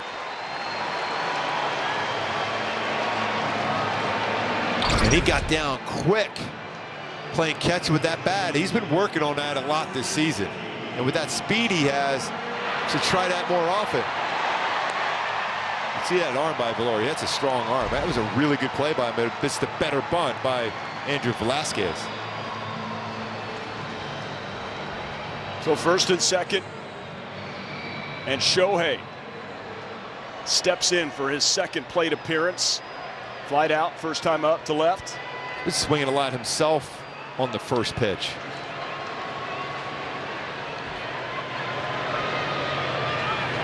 .21 homers.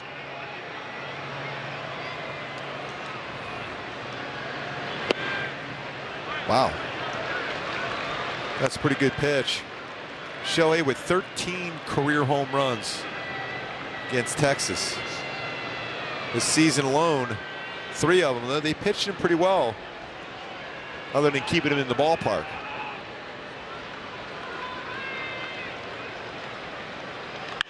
Ohtani goes down and gets that one way back. Forget about it, number 22 for Shohei. 3-run job, and the Angels take a lead. He does it for the Goose. Well, I mentioned those numbers, power numbers. 14th career home run versus Texas, 4th this season. Not a lot of success batting average, a lot of success power. And he crushed that baseball way out right center field. Shohei Sugoi, 3-run home run. Halo's up now. Runners in scoring position. Success against Otto. Ita Rashad, baseball, and the cowboy hat.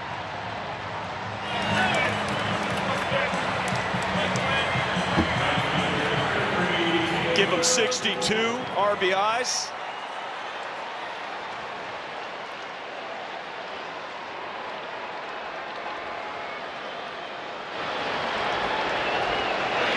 Taylor Ward now. And the Angels offense needed that boost. So we got a changeup, a 3rd home run he's hit versus a changeup this season.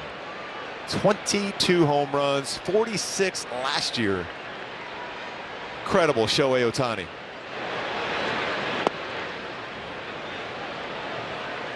Just like that. Hit by pitch, a bunt hit, and then what Earl Weaver would say, the best play in baseball, 3-run home run.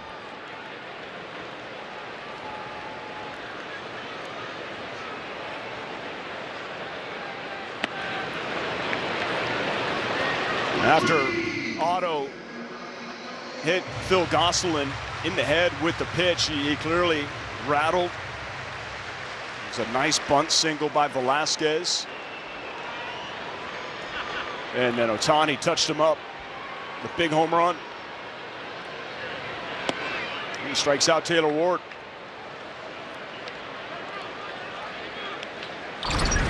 Let's see just how he goes down and gets that. Well, you remember the pitch before was a fastball at 91, lower third, and he tracked that lower pitch fastball that could have been called a strike. This time a changeup, same spot. Halo fans loving what they're seeing from Shohei Ohtani. Now 62 RBI on a day that Aaron Judge hit his 42nd, or 43rd that was, I should say. Shohei goes 22 today.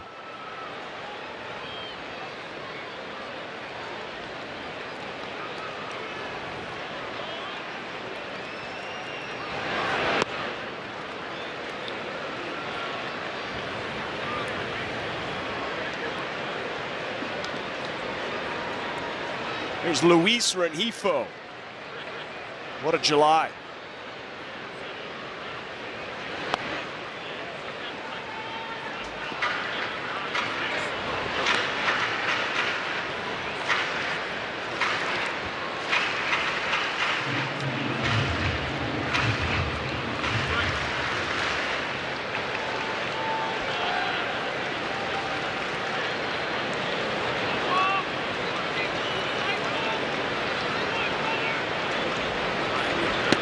And hopefully that homer helped Phil Gosselin feel just a touch better.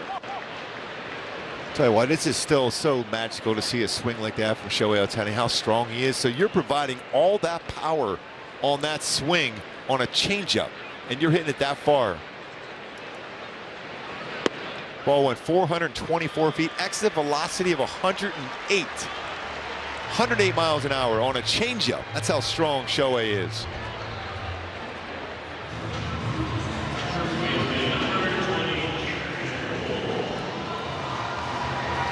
Rengifo draws the walk.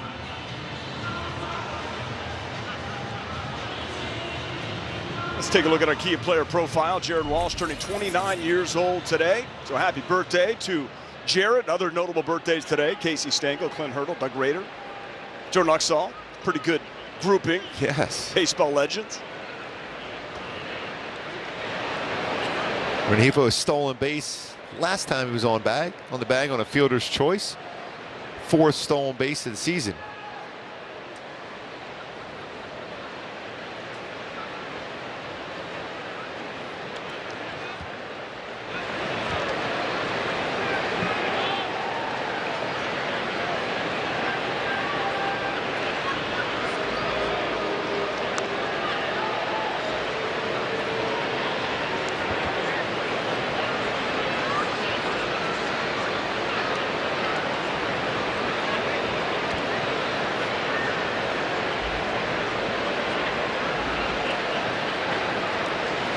And people all over the world tuning in to See Shohei Ohtani put on a display like that.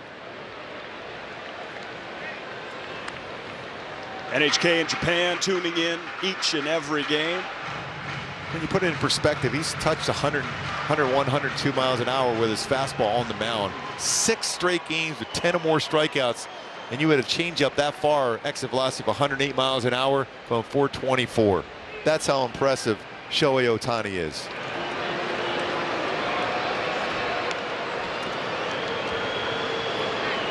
It's one of those times, too, for Phil Nevin trying to get Jared Walsh back into a good, smooth swing using his hands. Once all you have the runner going and just have a run and hit. Not a hit and run, but a run and hit. That way you track a baseball and do some damage.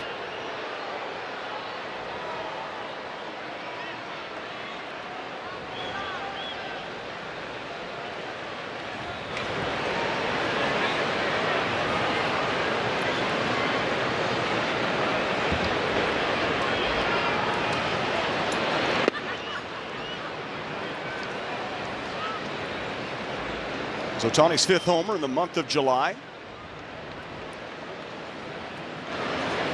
You guys said it in the pregame show. Time to start hitting some homers. I'm sure somebody had him on that home run blast, I imagine, Gooby. That's a given. 1-2. This breaking ball there from Otto.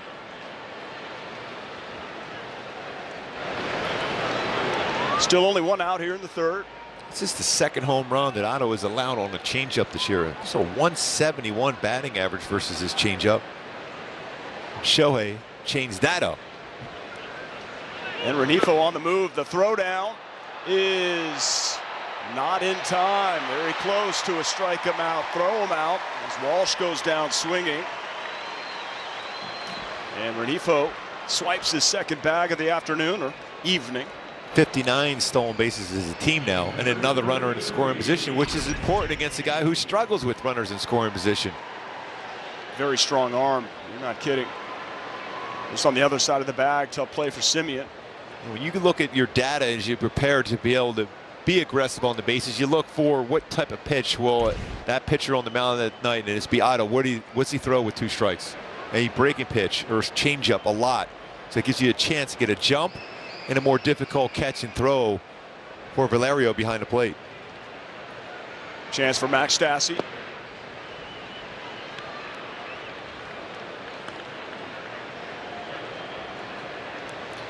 Another man in scoring position for Max Stassi against Otto, who is struggling. Man, look at that batting average, 359 with runners in scoring position this season. And a home run for Shohei, man in scoring position.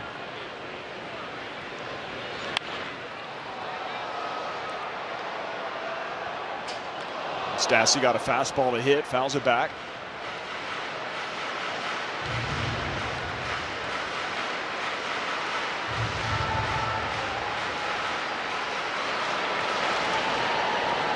Three-run home run from Shohei Ohtani here in this inning. Gives the Halos a 3-2 lead. Chance for more. Renifo at 2nd. And that goes right into the Angels dugout.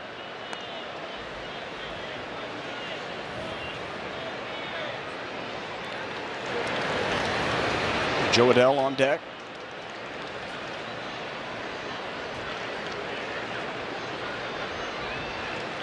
Not this way. We decline. Well, the pretzel's always welcome.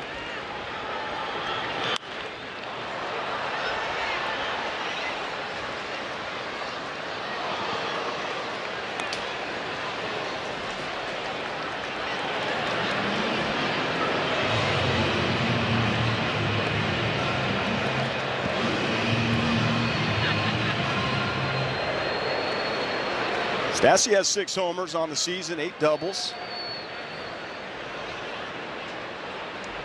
But a tough month of July.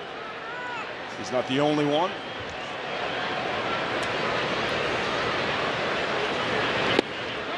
Check to swing, check on it, and he strikes out. That'll do it for the inning, but not before.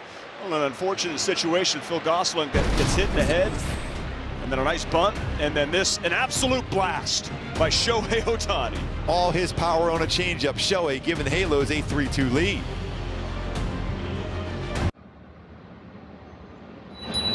Hey, it's me, the summer breeze.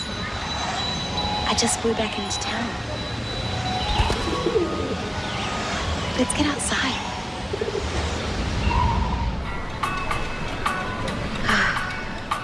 Much better.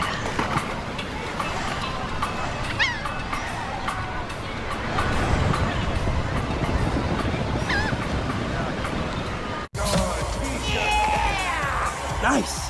What? With the Game Time app, I pay 60% less than this guy. 60%? Game Time finds you the best last-minute deals and guarantees the lowest price. Download Game Time now. Nice shirt.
After giving up 2 in the top of the 3rd, then the Angels come right back. Ohtani's 3-run homer, and now he's got a 3-2 lead.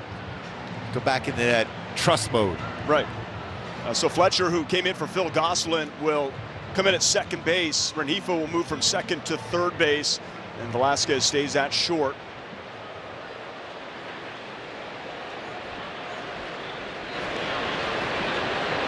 Texas has 3 hits in the game. All 3 have come on the first pitch. Something to keep an eye on. Ezekiel Duran takes a strike. 0 for 1, flied out to right.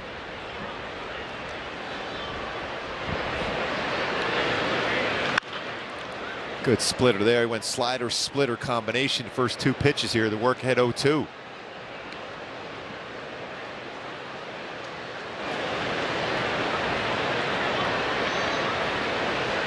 You're a young guy. What does it do for your confidence when a team comes back after maybe a shaky top half and then gives you a lead? Well, that gives you that energy to go back there. You did your job offensively. Now it's my job to put up that shutdown inning, a 0.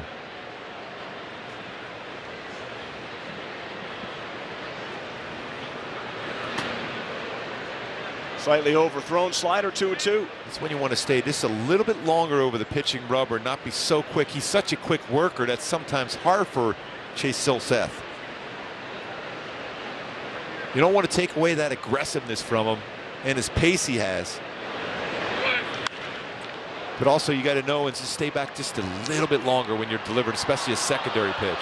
Where getting your arm in a slot, the right slot, is so important. What do you make of that little move he has? That's like a little shimmy shake there before he goes into the windup. It's just a matter of how comfortable you are as far as balance. It's every pitcher has something different to be able to make sure you're balanced over the pitching rubber. 2-2 swing and a miss, strikes him out. Out number 1. Now that's getting a chase by Chase Silseth. His 4th strikeout, all swinging. Good tight slider. Got a whiff percentage coming in the game at 34.8% with his slider.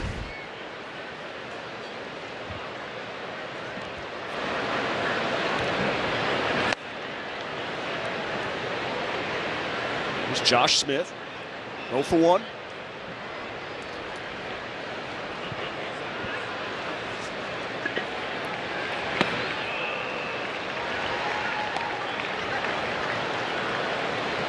put together some pretty tough at-bats in a limited role against the Angels this year. 3 for 5.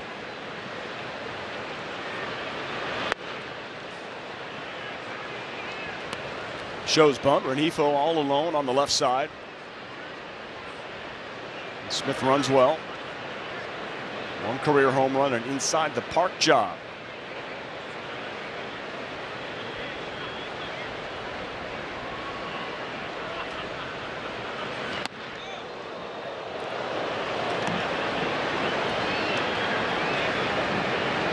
Here's some oohs and ahs after that fastball was up and in.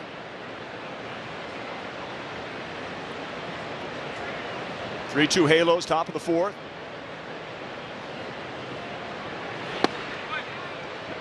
Just misses inside, ball 4.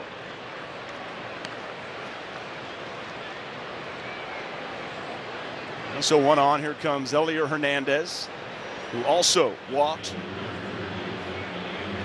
top half of the 3rd to lead off that inning and came around to score.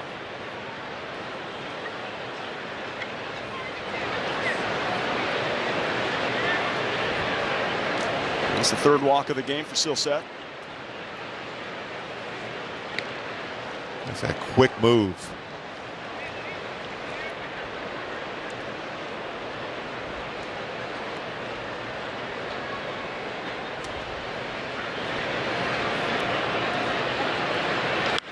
And that's lifted, popped up. Velasquez going back. Adele coming in. Adele calls him off. And 2 outs.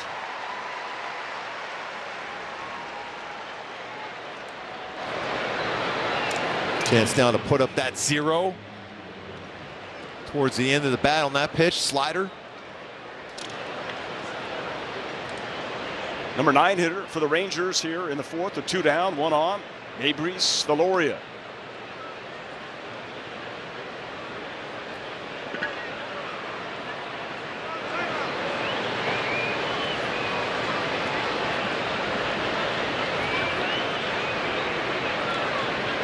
Smith can run. You're wondering if he's thinking about trying to get a good jump against Silseth. He's been really good so far as paying attention to that runner at first.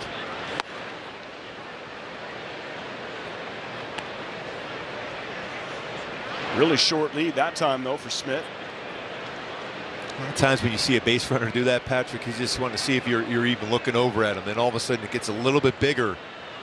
Second pitch. Well, he's not getting much of a lead at all. Then he jumps out there. That one also misses inside to Valoria, 2-0.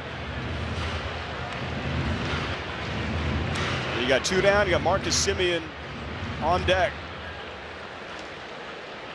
I would say take care of business here. Have that man lead off the next inning.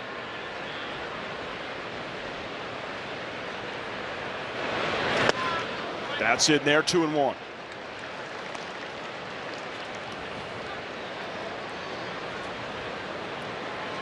Four-seam percentage of 42. Slider 22. Splitter same as his slider. Curveball 10. Sinker 3%.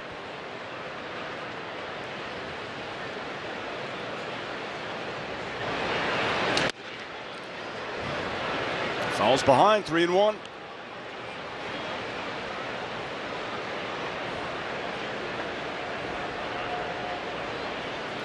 In this game, a little bit over a 2-to-1 ratio between strikeout and walks. 19 strikeouts, 8 walks, and 24 1/3.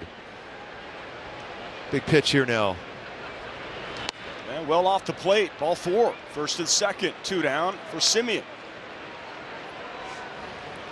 Control. 4 walks. Might get that phone ringing down there in the bullpen at some point here.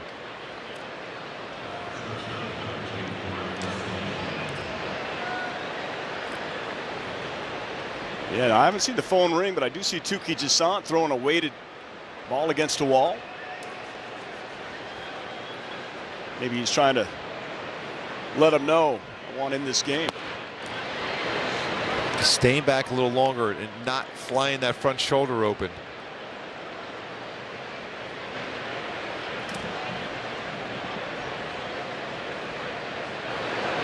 And the phone did just ring. Dom Sheedy picked it up. And that one is driven towards the left field corner and foul. Out in front on a curveball. Just enough out in front. And the big thing for Chase Silseth and any pitcher, especially a young pitcher, is getting that balance over that pitching rubber, keeping that front shoulder in just long enough. That shoulder's starting to open up already. That's when you have a problem being able to finish off that secondary pitch. When he keeps that in there just a little longer, he's got nasty stuff. Careful here with Semien. That was quick again on his delivery. And Touki Toussaint is now up, getting loose. Perhaps going to make his Angels debut as soon as the 4th. Unless Silseth can take care of business here. At 73, make it 74 pitches. That's out towards center field. That's it well. Brandon Marsh going back on it, and it is gone. 3-run home run for Marcus Semien. Just like that, Texas back on top. 5-3. 19th career home run for Marcus Semien versus the Angels.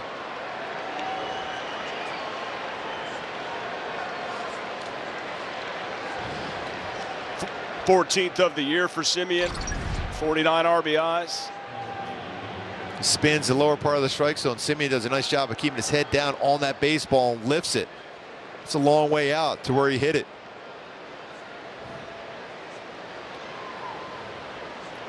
You try to, and Mike Trout climb the wall, but too far out of reach.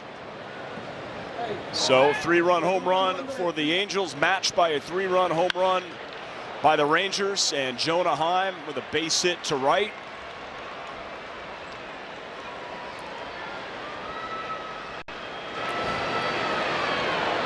Matt Wise is likely going to go out, buy some time.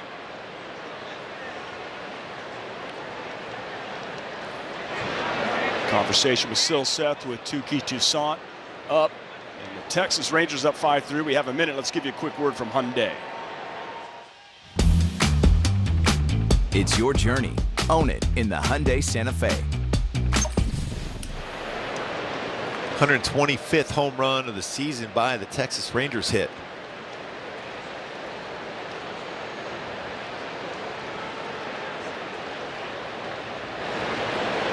Warm evening. Baseball's going to travel.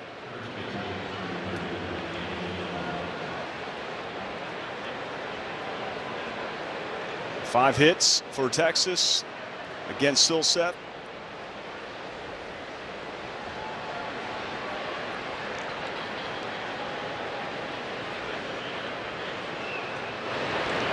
Also has 4 walks. And here's Nathaniel Lowe. All 4 of those walks, by the way, have come in to score. And all 5 runs on 2 outs. Same deal with last night for the Angels hitters, trying to complete an inning, shut it down. Last night, 6 of the Rangers, 7 runs with 2 outs.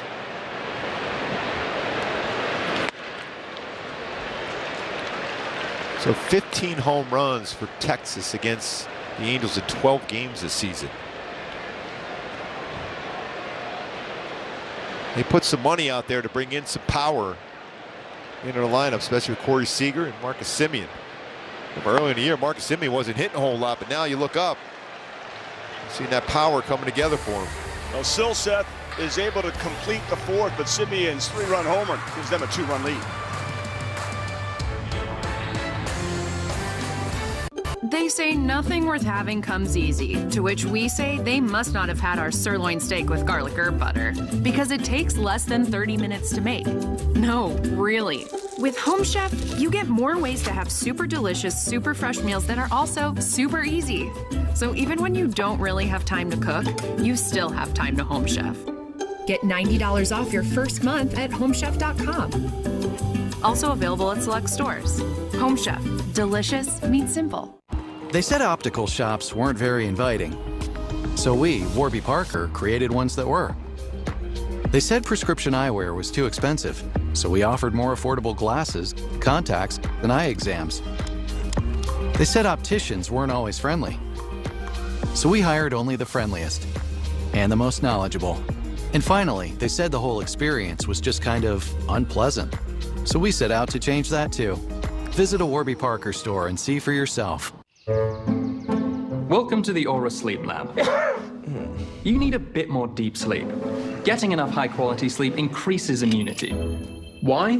Because sleep helps fend off sickness. A good night's sleep boosts your number of infection-fighting antibodies and cells. And with your Aura Ring, you can learn how to sleep deep and keep your immunity up. It's like having a sleep lab on your finger.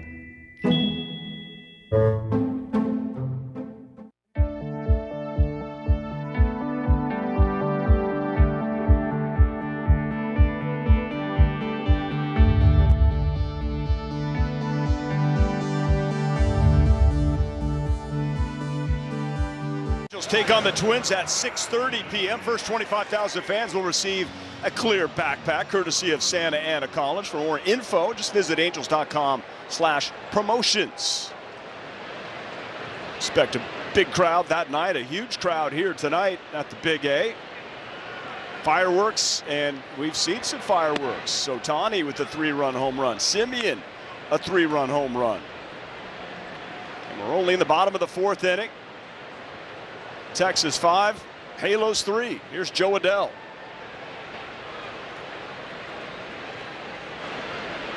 Over the years, there's been some epic battles between these two teams where runs have been scored, especially when they were at the old stadium, the old new stadium. There's been 3 of them that I've seen for the Rangers, but it's the middle one, the old stadium. I think that was Globe Life Park. And now Globe Life Field now. Yeah. And what was the one before that called? Just it's home Texas run haven. Gooby didn't like it here, stadium.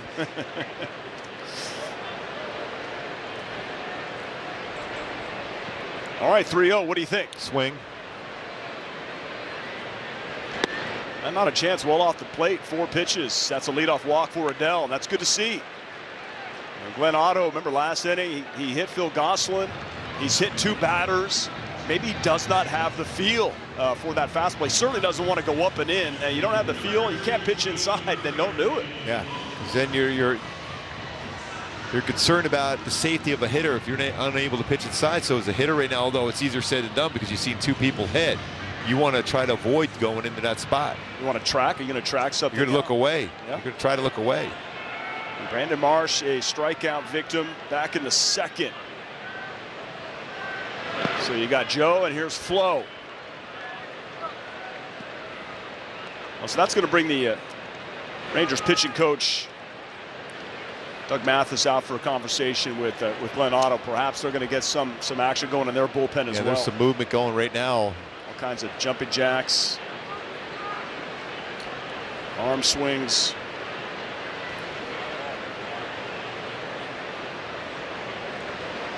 I mean, Gooby, you were primarily, right, in your 14-year career, a starter. But there was a portion of your career where you worked out of the bullpen. How quickly could you get loose? As soon as you hear that phone ring, your adrenaline, the heart racing, you're ready to go. Really? Quickly. How many pitches did you need out there? About 12 to 15. My goodness. Oh, Marsh out towards left field. That one's hit pretty well. Going back on it is Hernandez. He has it.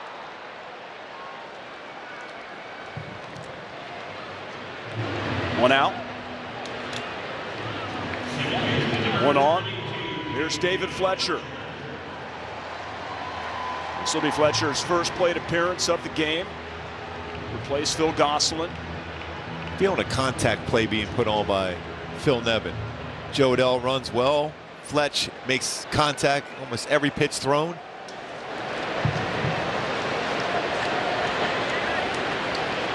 Like the Rangers maybe had the same idea as you did.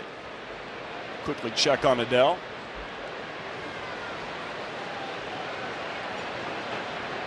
What kind of base stealer do you think? What's the ceiling on Joe Adele with the speed he has? It's all a matter of time just reading pitchers. Once he does that, he's going to get a lot of stolen bases. Reading pitchers and counts and pitches to go on. Yep. You're just seeing the type of move a pitcher has, how quick he is to the plate, getting that information from him and Mayshore over at first base. You just want all that information, and also before the game you're reading that, you know how quick a guy is to plate, what he's going to throw a breaking ball, what counts. David Fletcher reaches and hits that. That is the epitome of David Fletcher. Joe Adele can get no further than second. Maybe perhaps cautious that was going to be caught. Towards the end of the bat, Fletch making contact. You're not going to see a whole lot of exit velocity a lot of times with Fletch, but you're going to see contact made. Able to get into scoring position again for a pitcher that struggles with runners in scoring position.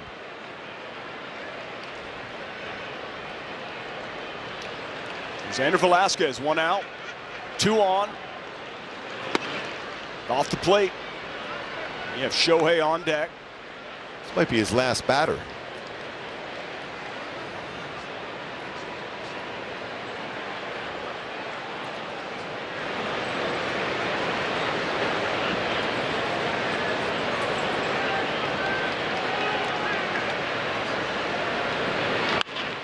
Velasquez going to have to hustle. There's one. Did he beat it out? He did. That's good hustle. That's real good hustle. You give Shohei a chance to swing the bat. Probably look at it. It looked like he got his foot down. Exactly what I was thinking. I was like, you know what? With Velasquez up, good speed. Chances of him hitting into a double play, slim and none. Beat it out, giving Shohei a shot. Good hustle by Andrew Velasquez.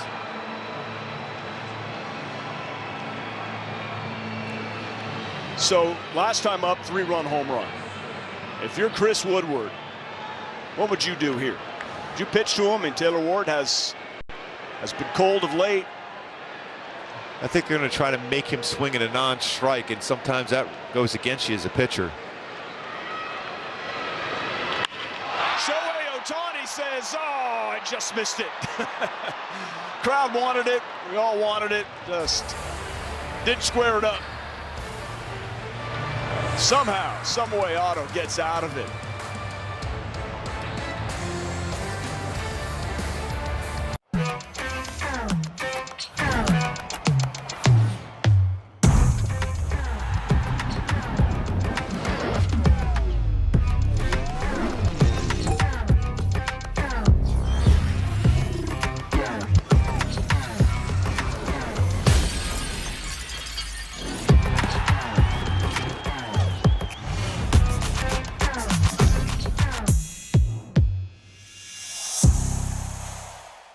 When it's about to go down, This is the story of the night. MLB Tonight takes you there. How about that? Big moments, big reactions, and big interviews. Only on MLB Network's MLB Tonight.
Silseth in the first inning, that splitter just dives and gets a swing and miss against Anaheim. Perfect spot. And when he stays under control, he can really dominate with that splitter. But in the third inning, that splitter, instead of going down and away, gets up around it and it stays in the zone. And here against Marcus Semien, the same thing, as it stays more in the zone than that out of the strike zone pitch for a splitter, and he hits that out, 3-run home run. The stuff is there for Chase Silseth. It's just got to be at that point where you're just more comfortable and commanding and getting chases out of the zone.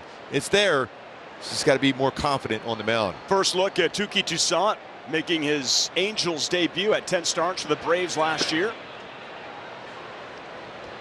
There's that curveball he has. He'll throw a split finger fastball and 92, 96 with his fastball. He can get up to 98 on occasion.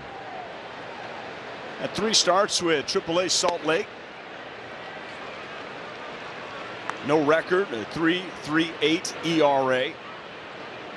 At 13 appearances for AAA Gwinnett.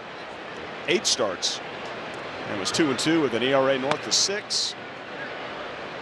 Acquired from the Braves early July for cash considerations. Former first-round pick of the Diamondbacks. And Phil Nevin was in the organization along with Ray Montgomery. It's a good curveball. Your first batter that you have to face as a Halo is Adolis Garcia. So he's got a 65.5% contact rate, so there's a swing and miss in that game. We know that at 115 of them, but you better make a quality pitch. Don't miss with a fastball. There it is. That's quality pitch. First batter and your first career strikeout as an Angel. Let's throw that baseball over the dugout. Keep it. That's a good downward break on a curveball. That's a real good spot. Tight spin to it.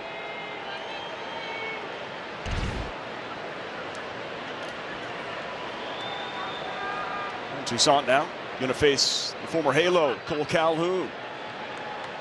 Great numbers against his former team this year and career.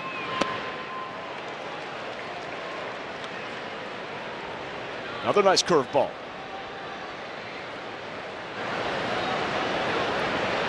You see that running fastball he has, though. A couple running fastballs in on Garcia. One, he got the benefit of the call. Was it that late movement to it? There's that split finger changeup. Nice downward action on that with some good velo.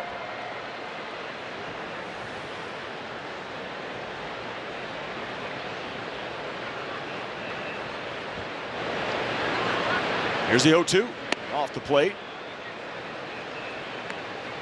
How much conversation do you think goes on between Max Stassi and Touki before the game about, hey, if you get in, what do you got? Well, you have those meetings with your entire bullpen staff and they know exactly what you're familiar with, what he likes to try to throw when he's ahead of the count or behind in the count. Got him looking. Upper part of the zone, back-to-back Ks for Touki. He's talking with a lot of members of the media side, broadcast radio side, as far as Cole Calhoun. They said he's been called out a lot on pitches that are not strikes, and that looks like that was above the strike zone with a curveball. You see his reaction right there for Cole Calhoun. We've seen that a few times in that reaction with Shohei Ohtani on some pitches that haven't necessarily been strikes. Ezekiel Duran. Oh. So for 2.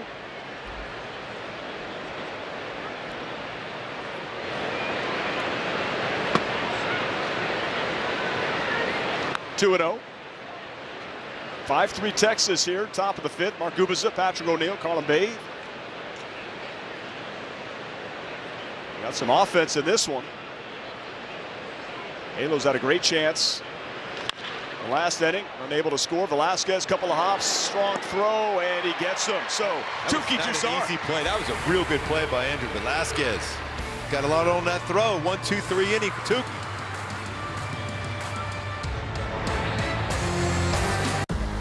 If you think they're excited, you ain't heard nothing yet. Be quiet, win ball games, then I'll shut up and all shut up.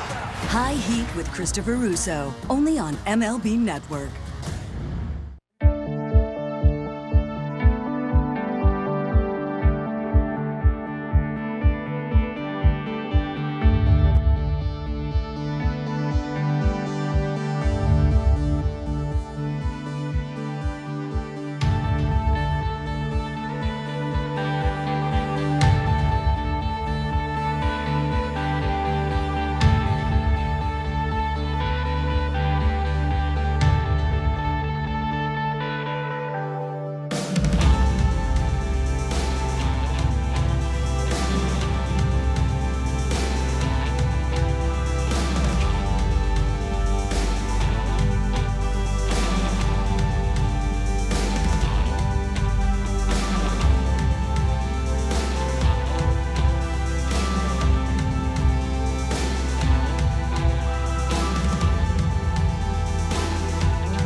back, hot tub time machine style. This day in Angels history, 2012, Kendrys Morales, third player ever to hit a homer from both sides of the plate, same inning.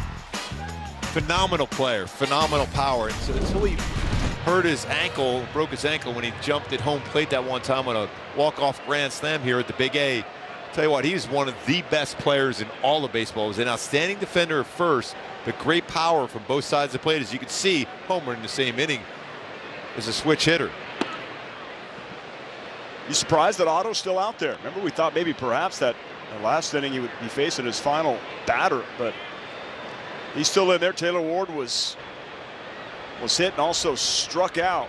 Otto has hit 2 players tonight, including Gosselin in the helmet again. Hoping he's going to be okay. He walked off with some, assistance. Left the ball game. As soon as we get any kind of report, we'll bring it to you.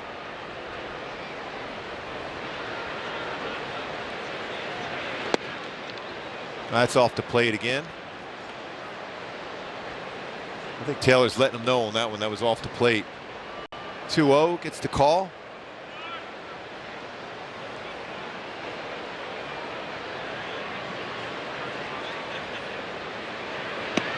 Well, that one's in there 2-2. Same. No, that was a slider, but it had the same sort of break as that curve. You see numbers for Otto this year: 270 first time through, 264 second time, but only 195 the third time. That's maybe why Chris Woodward put him back out there. This is the third time through a lineup. He got Shohei the third time through. Sometimes when you're a little tired, especially a guy that relies on movement on his fastball, you're actually better as the game progresses.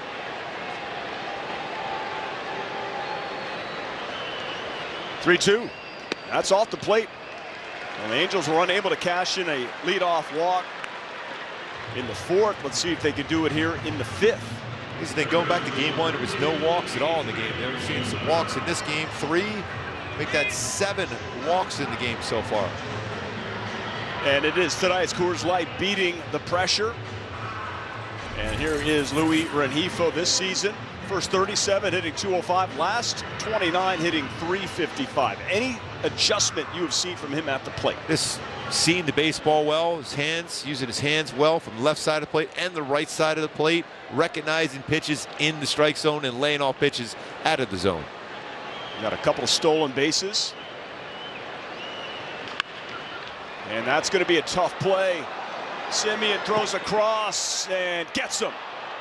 Looked like he got him on that one, although Luis Rengifo is trying to be an umpire at first. I think Simeon got it with that strong throw.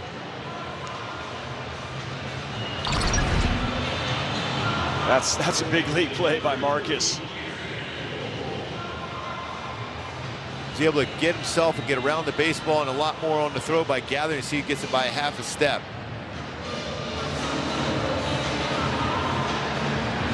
It'll be nice to see the birthday boy just connect on the baseball now. And Jared Walsh, 29 today.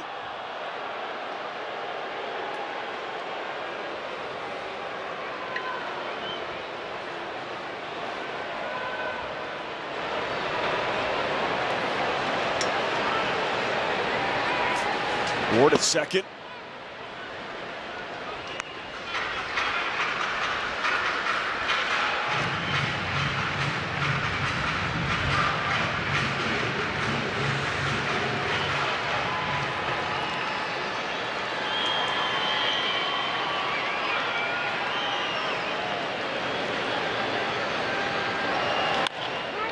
Grounded towards first. Nathaniel Lowe plays it, has it, and 2 down. Takes care of business himself. Taylor Ward all the way to third base. It's going to be up to Max Stassi. Right-handed batters, much more success versus Otto than lefties. Man 3-13 is compared to 197 with lefties against him.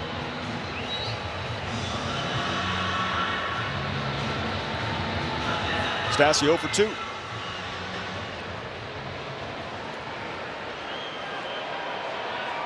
Otto 1 out away from qualifying for a W and snapping a 5-game losing streak.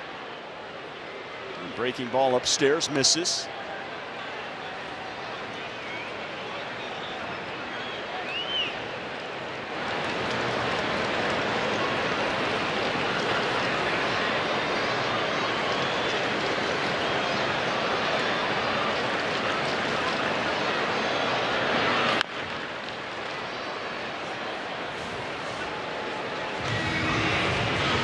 Soft speed stuff here. First 2 pitches to Stassi. This season, the 4th and 5th inning, he's had traffic in both innings. He's allowed 20 earned runs and 5 home runs in 22 and a third innings pitch in those 4th and 5th innings this season. Got through to the last inning, no damage. See if Stassi can get 1 run closer here for the Halos. Ground ball. Oh, and it gets through. A friendly hop, base hit, RBI with 2 outs, and it makes it 5-4. And another run in the 5th inning, in the middle part of that is innings for Otto. Fans are liking that. Warm day, quicker infield, gets through. Stassi picks up an RBI, his 21st.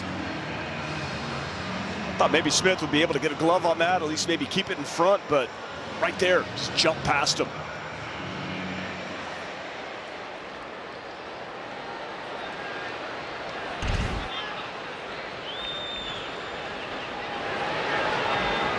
Chance here for Joe Adele, 2 down.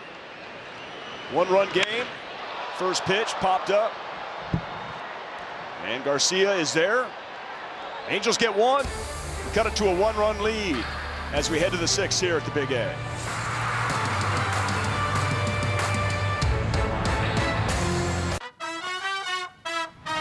Baseball's best are heading to Hollywood.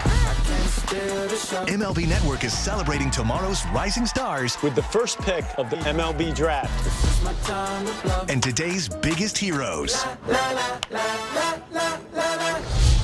It's just fun to be part of these festivities and just be out here, you know? It's just a lot of fun. The dream come true kind of thing. Let's go, let's go, let's go! Coverage begins Sunday on MLB Network.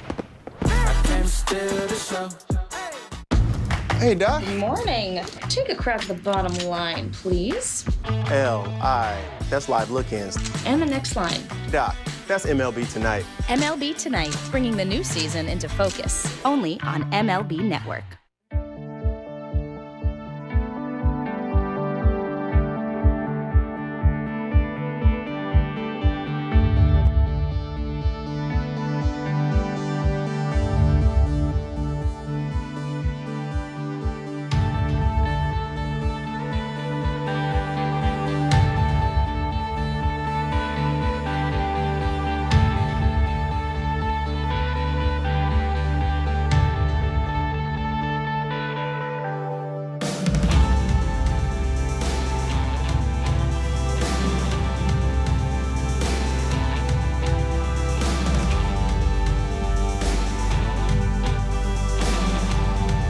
MVP unanimous, Shohei Ohtani, 3-run home run. He has 22 long balls and also 62 RBI. But the guy that wants to unseat Ohtani and win the MVP is Aaron Judge. He hit his 42nd home run of the season tonight. He's the 2nd fastest in history to reach 200 home runs. That's a big one right there, 200. And also his 12th homer in 14 games. That's the most in Yankees franchise history. And also eclipsed Babe Ruth for the most home runs ever by a Yankee before August 1st. Who? And he's on pace to shatter Roger Maris's franchise mark of 61. He's on pace for 66, Scooby. He's just crushing the baseball in that ballpark. Yeah. His swing, letting that baseball get a little bit deeper, makes him a better hitter. He is crushing the baseball. 42 homers, July 30th.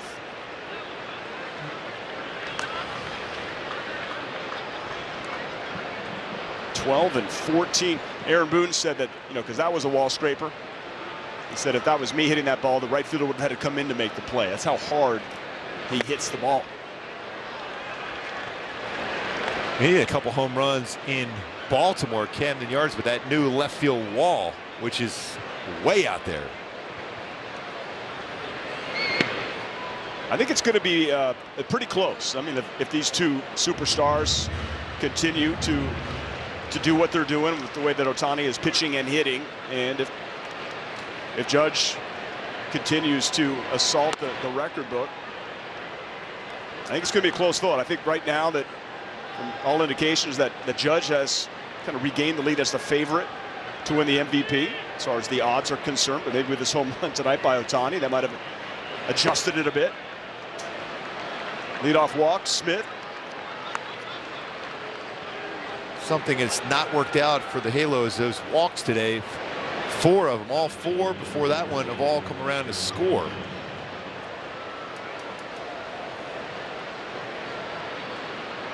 Yeah, I don't like that trend at all. Elio Hernandez now. 1 on, nobody out. Touki Toussaint in his first game as an Angel. Just called up. Elvis Peguero and Jose Marte option to AAA with Silseth and Toussaint joining the big club. He's allowed 9 stolen bases in 11 attempts. Does have 1 pickoff.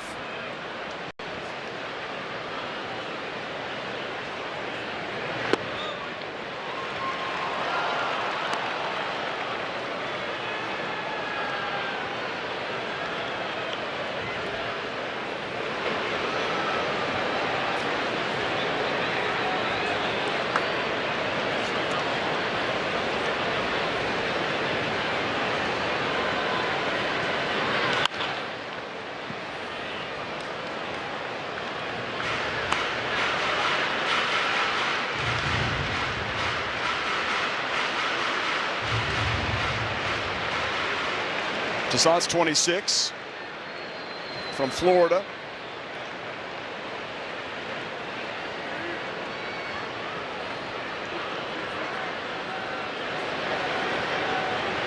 To Hernandez. Popped up, perhaps playable. Rengifo over there, has room, and has it for the first out of the 6.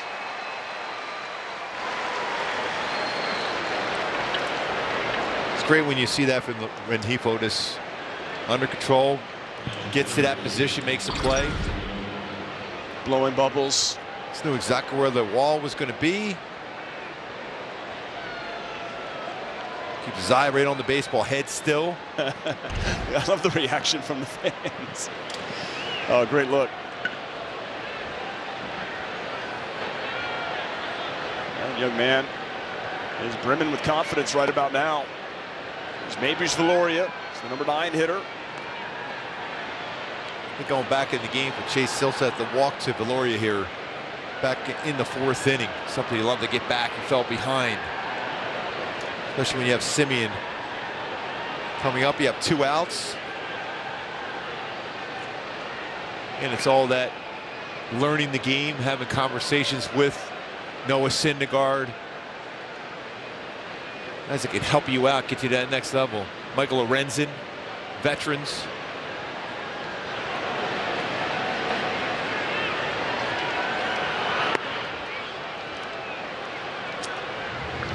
First time in a long time the Angels did not get any depth out of their starter. Silseth went 4, 5 earned runs. Angels sit 42 and 58. Desperate need of a win.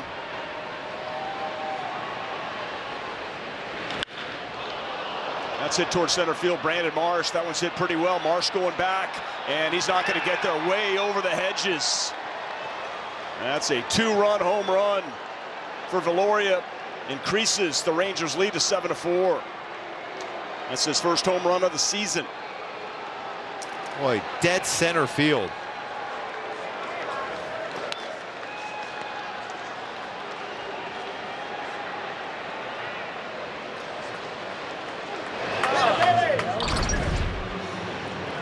Forced into zone when you're falling behind. He stayed on that fastball really well.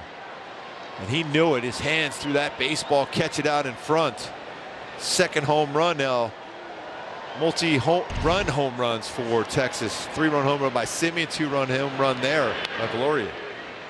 And just Veloria's second career home run. First 3 years in the Kansas City Royals organization. Last home run coming back in 2019. Marcus Simeon now. Last time up, big 3-run blast. That one hurts. A lot of baseball left. This one hopefully going to go down to the wire.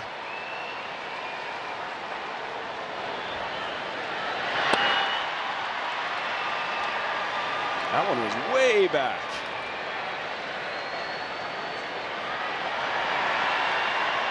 So 5 walks in the game, all 5 have scored. And that's a little flare. Walsh going back. Ward coming in, and it drops. Second hit for Semien of the game.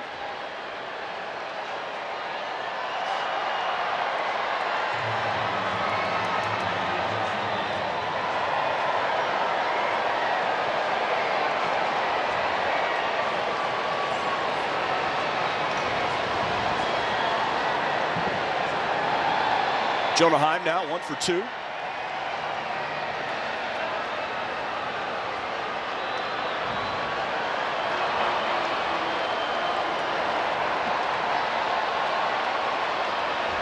One out, we're in the 6th. 7-4, Texas. They're looking for that shutdown inning. Get that 3-2 lead, they come right back, Texas. Make it 5-4, get right back again with 2 more runs.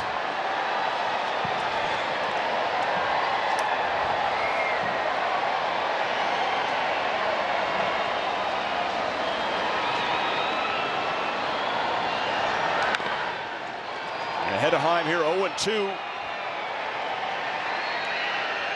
I think you got to be careful of Semien. He's got 18 stolen bases. This is when that conversation is right now. All right, 0-2. Data says he throws a curveball or splitter here. Chance to go to Marcus Semien.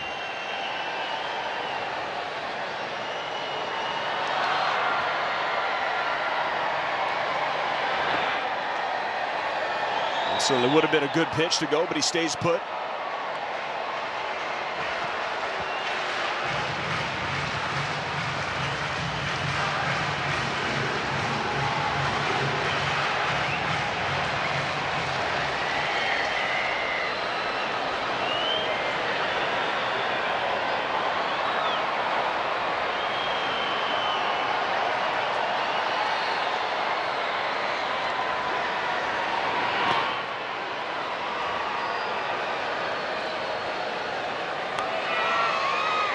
Stassi's working back there tonight. One of these breaking balls in the dirt. Count is 2-2.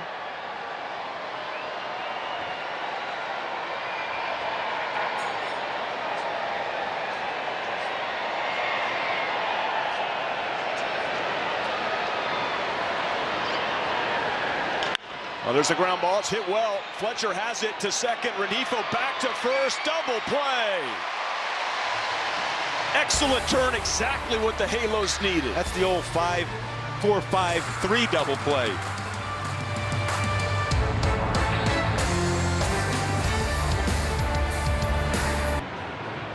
Hey kids, join MLB Network and your favorite players for a show made just for you. Play ball. It's all the big moments, bat flips, and amazing plays from an exciting week of baseball and tips to up your game. Saturdays, 10 a.m. Eastern on MLB Network. Today, I consider myself the luckiest man on the face of the earth. Jackie Robinson searching home run into the left field stand. Here comes Roger Maris. There's a new home run champion of all time. I don't believe what I just saw. Cal Ripken Jr. has reached the unreachable star. This crowd on its feet and in unison. This one has a chance. Home run! Mike Piazza! The Boston Red Sox are world champions. Welcome to the first night of MLB Network. Number 600 for Jim Thome. That ball is gone. 106. That would be a new record. It is caught. Oh, what a catch by Mike Trout. The Cubs have finally won it all. The Atlanta Braves are world champions.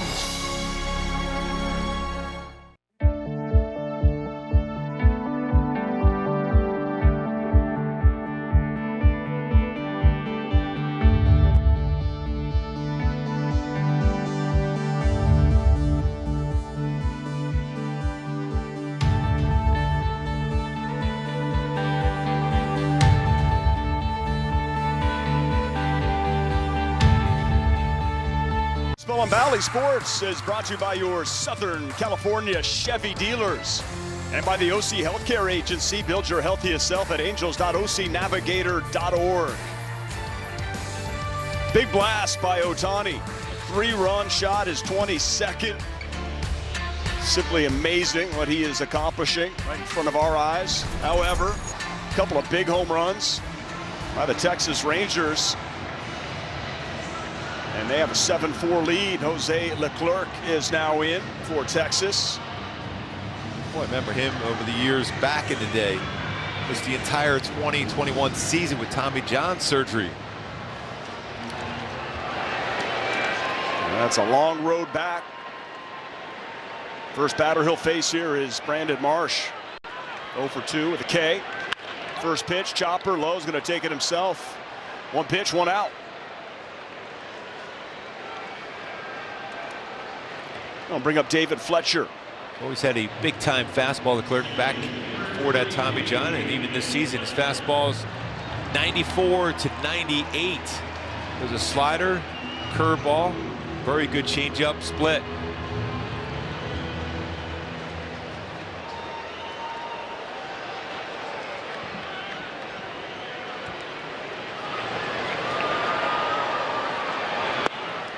And Fletcher takes a strike. 1 for 1 with a single. Replace Phil Gosselin, who had to leave this game after getting hit by Otto, who went 5 innings and has a 3-run lead as he looks to snap a 5-game losing streak on the hill. Angels need to get on the board.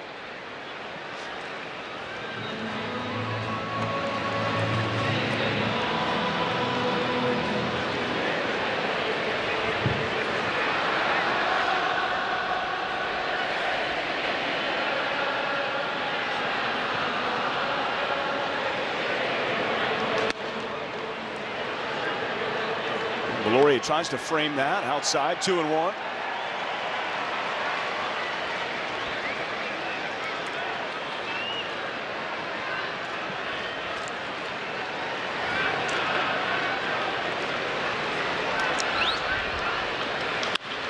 There's a ground ball. Smith plays that on a couple of hops, and we have 2 outs.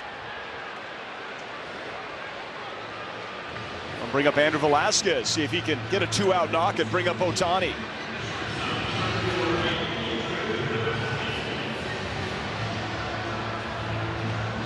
I think first off, I want to check the infielders to see if I can lay down that bunt, and I see right off the bat Smith's already in on the grass. You could drag that bunt down the first baseline. That'd be a tough play. Nathaniel Lowe. Because you're just trying to set the table and give Shohei a chance to swing the bat with someone on base. Exactly.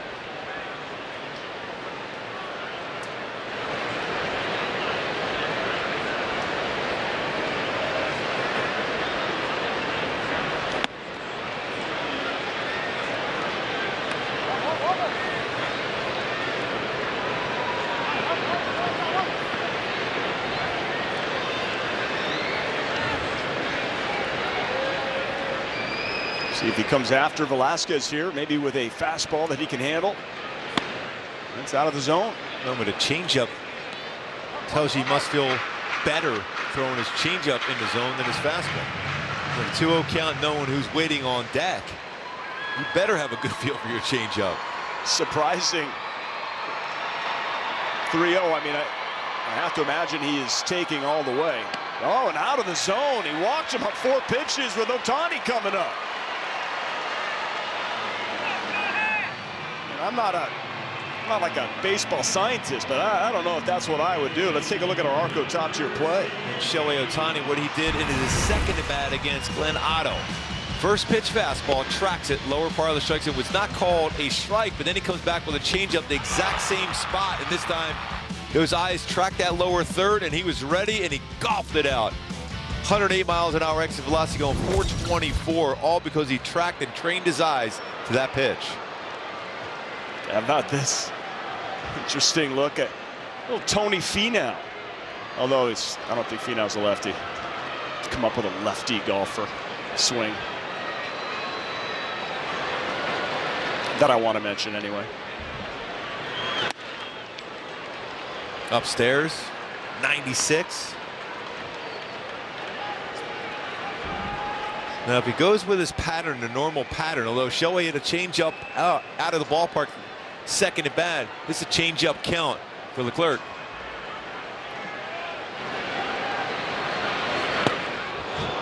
He got it. So earlier, that 3-run home run, and you mentioned it, 424 feet. Last 2 seasons, he now has topped the judge with 31 homers, 420 feet or more. Amazing.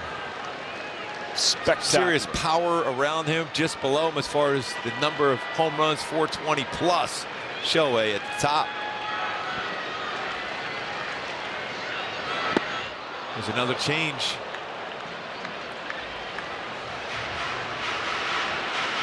Love how Shohei just tries to tell himself, just stay back just a little longer. Use the hands. Hands get through the baseball.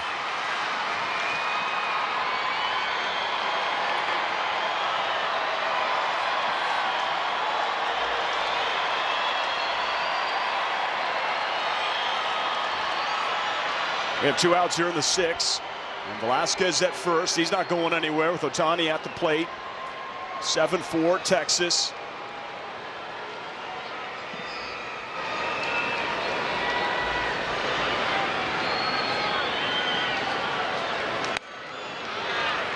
It's almost if he showed a fastball up to see if Shohei would chase, and then come back now with changeup. Is that what you would do? Three home runs for Shohei against changeups this year. Yeah, oh, definitely. If I'm Leclerc, Shohei.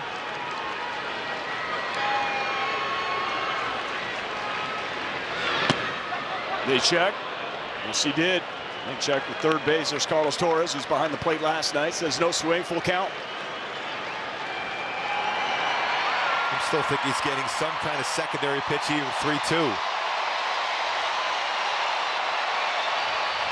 He's taking his fair share of walks.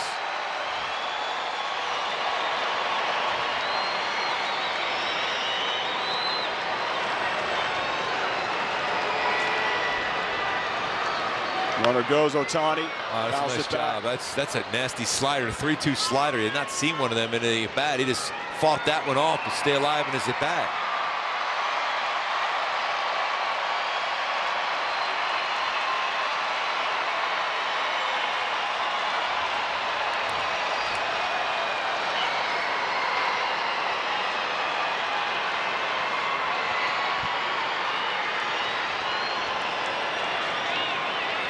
Here we go. 3-2. Ohtani reaches for it, but once again, Garcia is there. And that retires the side.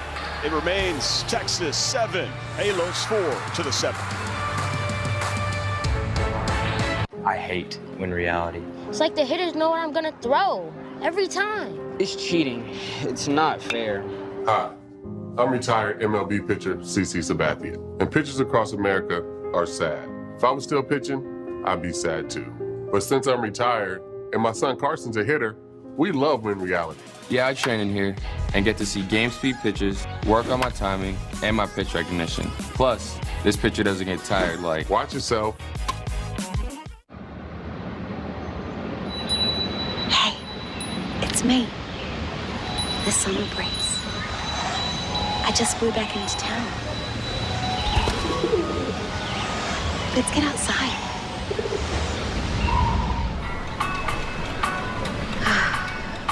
Much better.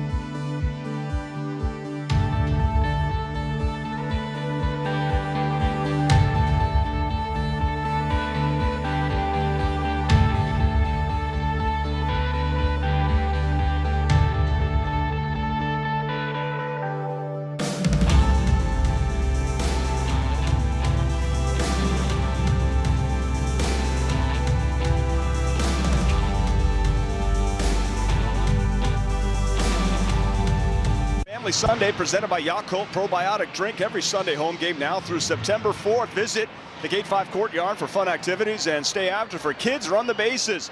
Visit angels.com/promotions. Just got word she's watching one of those Gooby Halo history lessons there on the tablet. Yeah, today's one we just saw in the pregame was Shohei Ohtani hitting for the cycle down in St. Pete. Yeah, we'll be hitting Tampa towards the end of August. Love those Gooby history lessons that you are pulling together, Bud. Great work by you and the crew. Yeah, the crew does an amazing job. Really cool stuff when you go back to the history of this franchise. Some incredible moments. We're going to talk about today. We did a little something on Fred Lynn's catch out there in left center field with Fred Lynn throwing out the first pitch. That collision with Brian Downing out of left center field on the way to a second division title in '82. I could have played Brian Downing, and if you wanted to beat Fred Lynn. That was an amazing play, especially with Downing running out there. That is a Mack truck.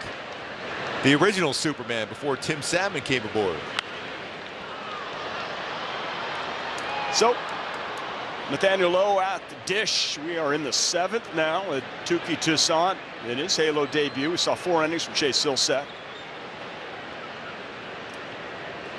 5 earned runs. Toussaint gave up a 2-run home run to Valario, but he strikes out Nathaniel Lowe for the first out. Well, tomorrow we're going to see Reed Detmers in this series finale. He was pushed back a day, and Noah Syndergaard was pushed to Tuesday. So tomorrow's probables, Angels Live coming at you 12:30.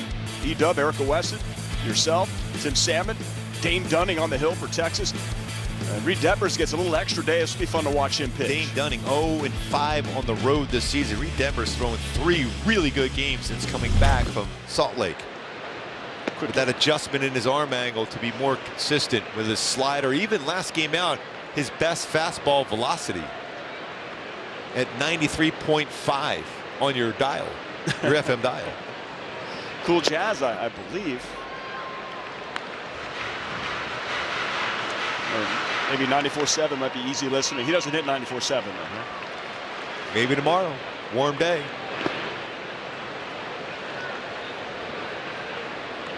Well, they were doing the wave here just a little bit earlier. Something that Noah Syndergaard apparently does not like. Will we see Noah Syndergaard Tuesday as an Angel? TBD. Deadline 3 p.m. Pacific time. 1 down, 1-2 to Garcia. Now this is a batter who's got very good power. When you throw something in the zone, it's going to be hit hard against Garcia, but he also is a guy who will chase. So you got to give him the chase here if you're Touki.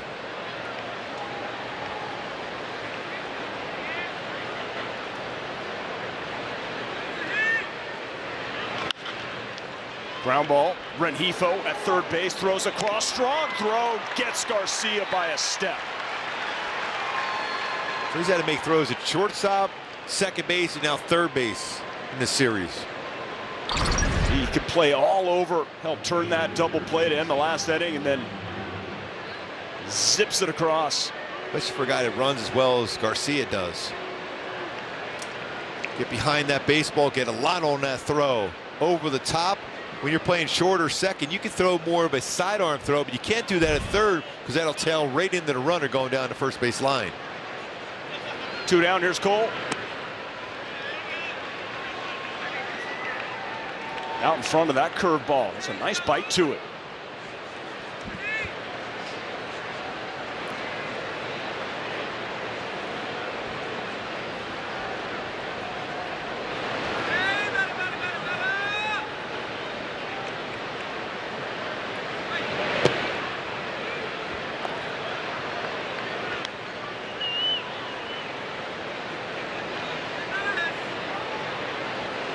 According to Baseball Reference, Touki's full name, Danny Gilbert Kitty Toussaint. Kitty, oh, how about it? Velasquez, beautiful play. We could check with Tukey on the full name later, but we will admire the defense by Squid. Stretch time at the Big A. Halo's coming up down 3. With the Game Time app, I paid 60% less than this guy. What? And it's not just sports tickets. It's also concerts. Seriously? Performances, too! Oh, come on! Game Time finds you the best last-minute deals and guarantees the lowest price. Am I underdressed? Download Game Time. Last-minute tickets, lowest price, guaranteed. They said optical shops weren't very inviting. So we, Warby Parker, created ones that were. They said prescription eyewear was too expensive, so we offered more affordable glasses, contacts, and eye exams.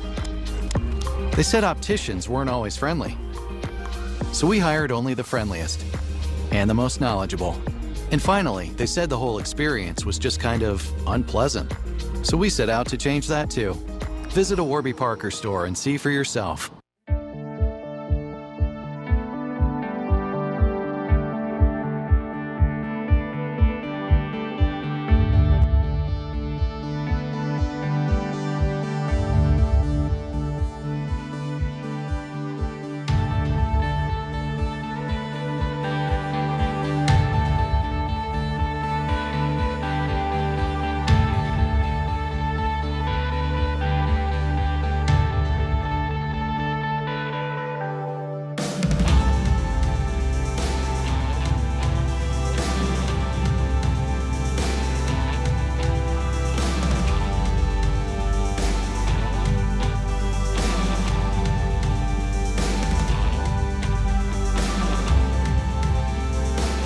Here at the Big A, in fact, announced crowd of 32,968. That's a good look for that young man. Something to go viral, perhaps. Taylor Ward, first pitch out towards left field, and didn't get enough of it. Hernandez is there. One pitch, one out.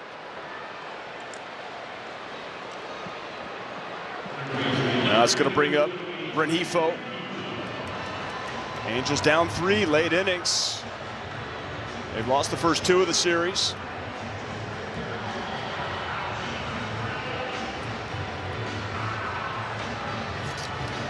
This is the 12th meeting. This perfect song for Rengifo, by the way. Brick House. He is strong.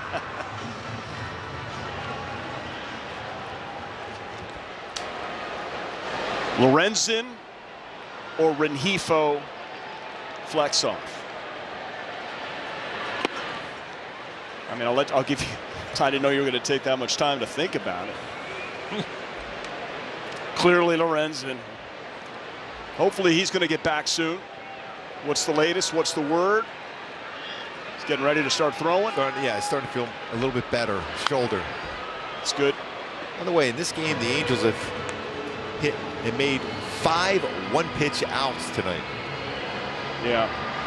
You want to be aggressive, and a lot of times when you look at the numbers for a lot of guys in this lineup, and certainly on the other side with Texas, a lot of success on it. Usually when you see a team swinging a lot of first pitches, that means you don't want to fall behind to be in those secondary counts, and you're going to be more aggressive. Off the end of the bat, popped up for Rengifo. And Garcia. Another can of corn for Adolis Garcia, 2 down.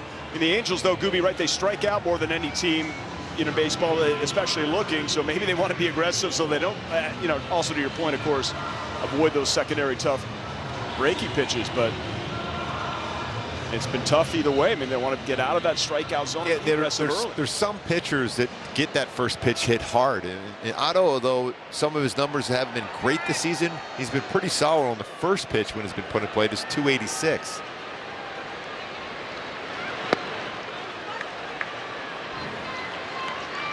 Walsh 0 for 3, couple of strikeouts.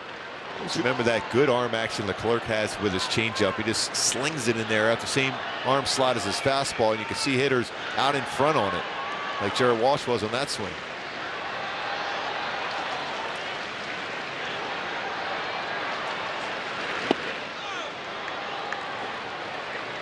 Really nice looking sequence there. Changeup and slider quickly 0-2.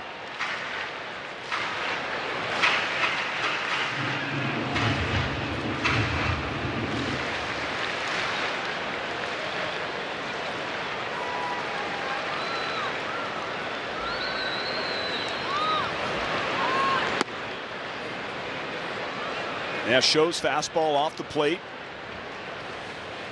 He's coming back with one of those two nasty pitches he's got. And when you think of percentage, he's only thrown a 1-2 fastball 26% of the time. So the other 74, it's something off speed.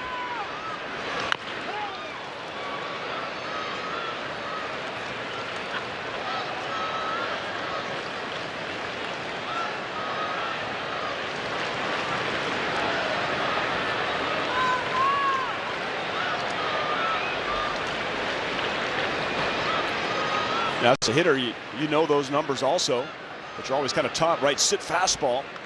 But we know 75% of the time it's something off speed. Maybe you can cheat. Usually the theory is with your hands, it's all about hands and hitting. It's all about your sitting fastball, react on secondary. Or if you have a pitcher that, especially early, throws a get-over slider or curveball or changeup, that's the one you're in position to be able to in attack mode for first pitch.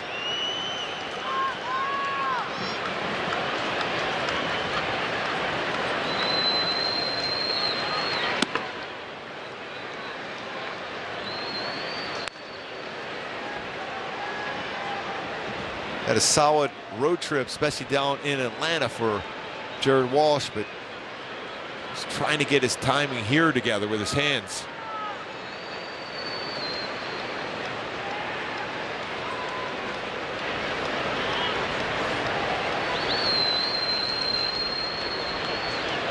Two-two.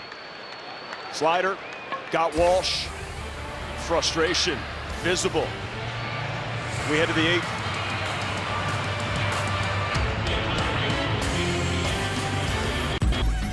Baseball's biggest moments are live on MLB Big Inning.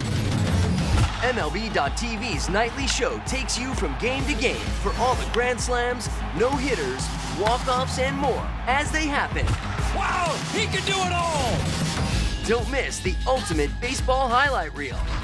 This is some kind of awesome. After your game ends, the action's just heating up on MLB Big Inning. Every night on MLB.tv. It's the ultimate power hour. Quick Pitch takes you around the league. Things are heating up for every must-see moment from the majors. The defending champs are doing what they do best. Quick Pitch, late nights and every morning, only on MLB Network.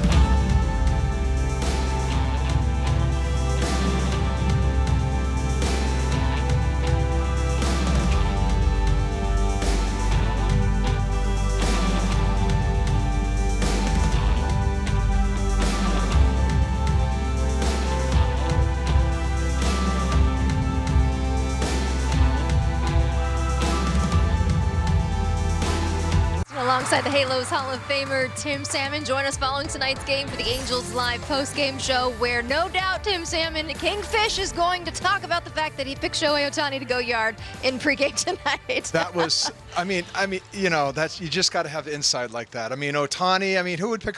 You should pick Ohtani every single night. Shocking. Yes, I got lucky tonight. Yeah, well, I mean, it was a pretty good bet. All right, join us following tonight's game. We'll send it back inside to Patio and Gooby. Any other predictions we will certainly take for the Halos. Erica, Kingfish, looking forward to Angels Live afterwards. Thanks very much.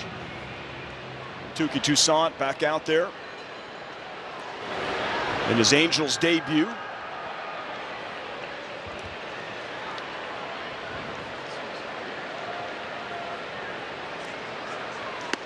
Wearing number 56, Cole Calhoun. Wore that number here for so many years as an Angel. Ezekiel Durant pops it up. Toussaint will get out of the way and one out.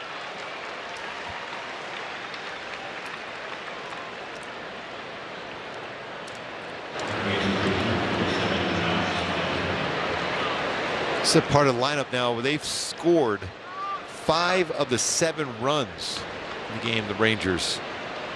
7, 8, 9 batters. Yeah, a lot of squares down there. You're right.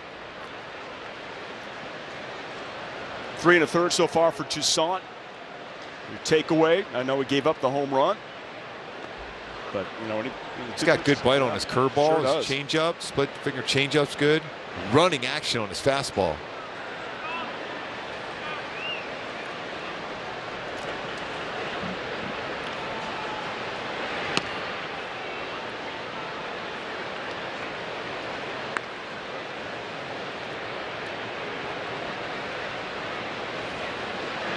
Josh Smith, a couple of walks and scored both. Cashed him in.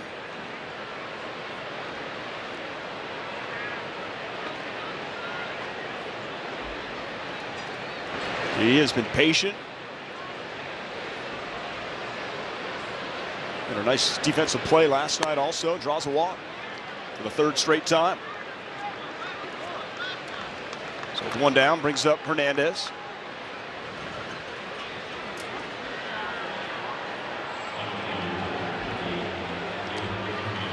The Angels only 4 hits in the game.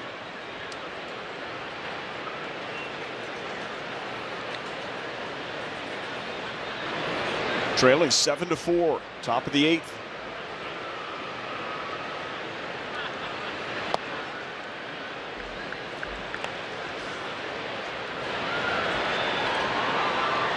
Another bullpen arm, Gooby, that's getting closer is Jimmy Herget.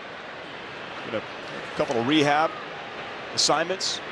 Well, he was so valuable early in the season when the Angels were playing such good baseball. I mean, he was an opener, back end of the bullpen, middle part of the game, innings eater, really, really solid. There's Jimmy.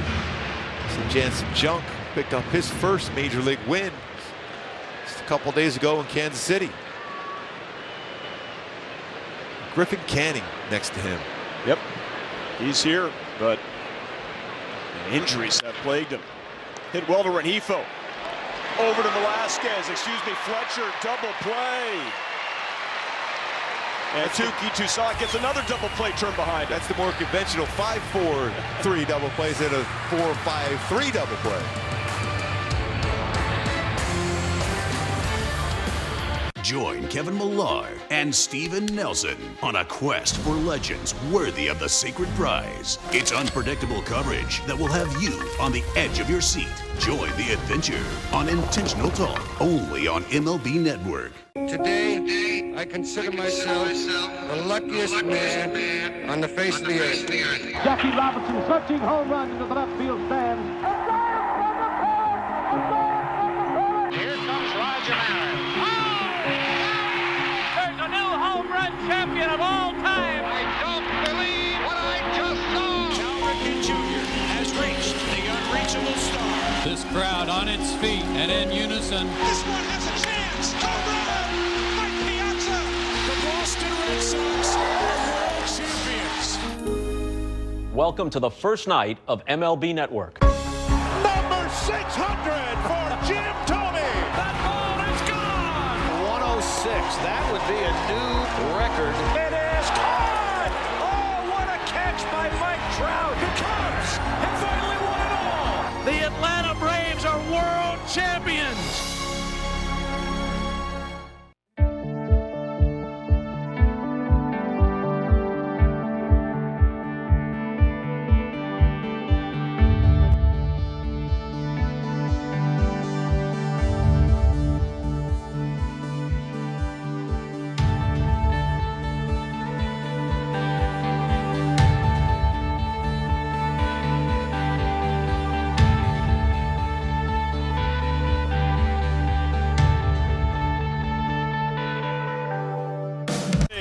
Ohtani with his 22nd, but it was a 3-run shot, and it was a big one. It gave the Halos the lead at the time. And one thing to really look at that when you go back and see that swing for Shohei, how he kept his head down. It's not easy to do that on a changeup. He stayed back on that one, kept his head down, and boy, he crushed that baseball. So often you see it on a changeup, a hitter's front shoulder flies open, head, neck, move. Shohei stayed down on that because he tracked the fastball. And not much of a difference in velocity of the pitch before. It was 91, and then that changeup was 88. Well, Ohtani will get another chance to hit in this game, but hopefully it will be a chance with runners on. Maybe the Halos can do something here against Dennis Santana. 43 games on the year. Talk about a workhorse. And a guy with a power running fastball. 93, 97 slider changeup.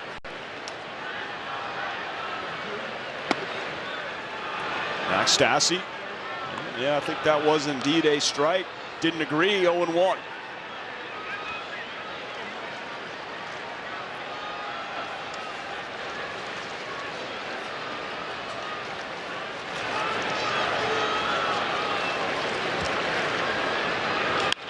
Hit hard, and it gets through. Barely past Duran, but that's going to be leadoff single for Stassi.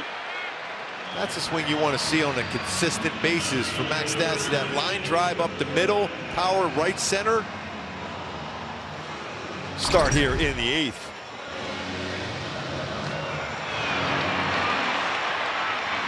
Can't believe Duran was able to get a glove on that one at all.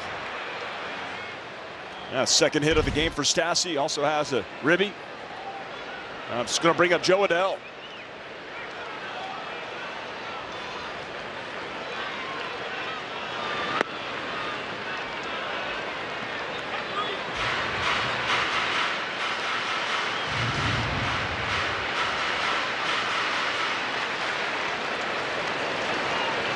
First pitch 97, Les's slider after the first pitch fastball.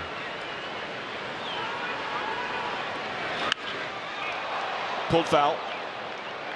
And it's 0-2.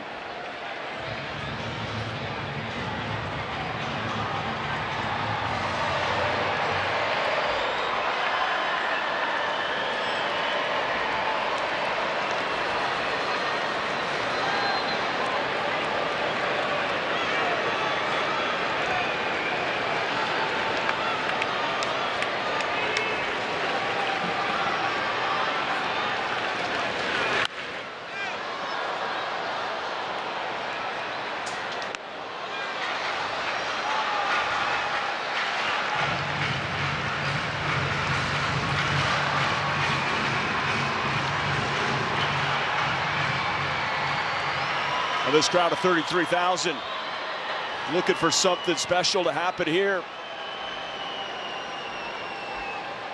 Ready to erupt. Joe Adele. Can he provide? Big knock. Fouled back.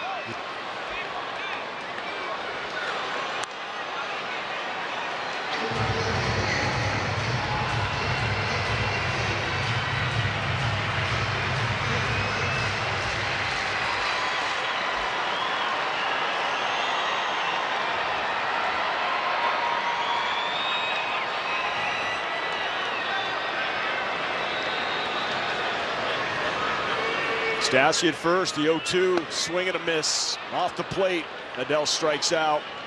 Slider, got him. That's pretty nasty too, especially when you get the 2 strikes and you're trying to get in protect mode. A tight slider like that, pretty good spin on it. There's Brandon Marsh. Don't be surprised, Brandon Marsh. He's got that third base line open if he wants to push a bunt down there.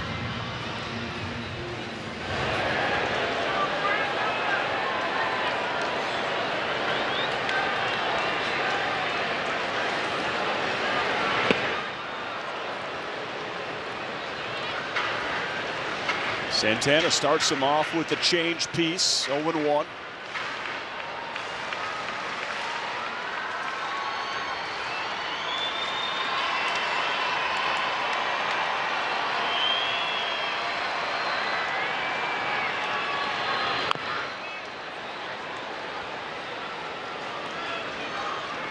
He's had some pretty tight sliders. That slider he struck out Joe Adele with, spin rate of 2717 RPMs. That's well above average, about 2,500, 2514 for an average spin rate on a slider. So he's got nasty late break to it at the zone.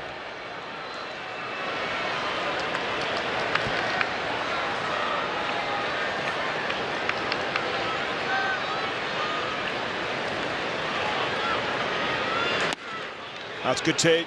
Fastball just misses the upper corner. That's that show pitch, though, isn't it, Gooby, there, right? And then he comes back with one of those really tight breaking balls.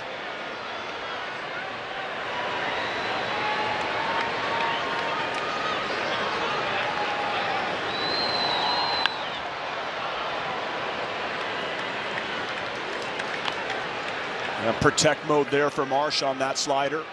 Count remains 1-2. Bottom of the 8th. Rangers 7, Halos 4.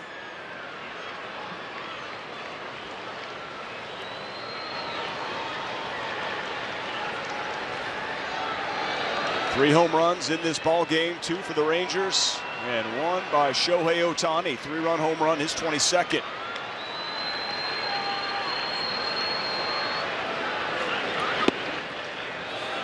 He's laid off a couple pretty tough fastballs, one just above the strike zone and one just below the strike zone. Tried to sneak that one by him.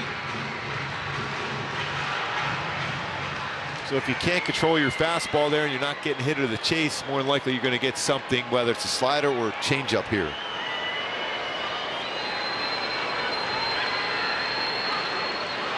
One on, one out, the 2-2. That misses. Full count. Pretty firm changeup will throw. That split finger changeup 90, 91.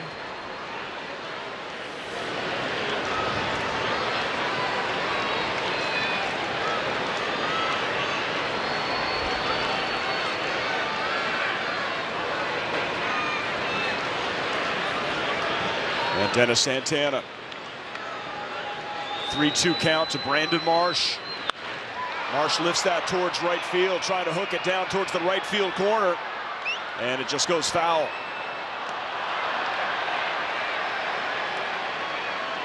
A good idea, though, if he could hook something around the pole.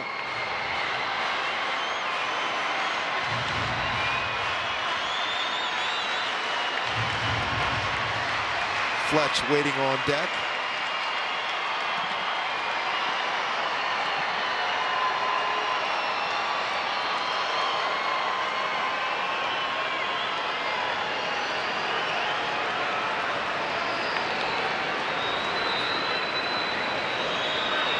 Try the 3-2 again. Fastball in the zone. Marsh just gets a piece to stay alive.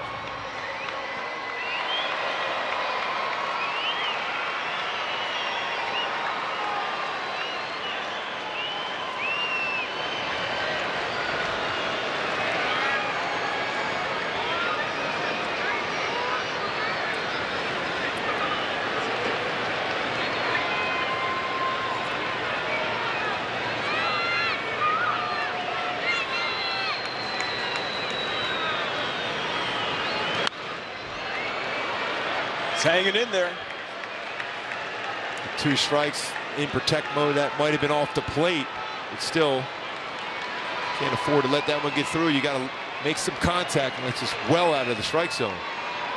So changeup, slider, fastball, slider, sinker, changeup, slider, sinker, sinker.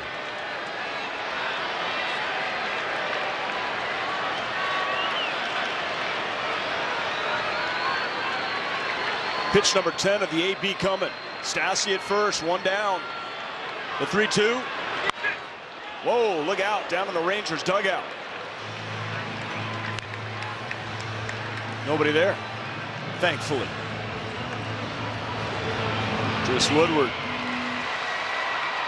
Houdini-esque, just lets it slide by.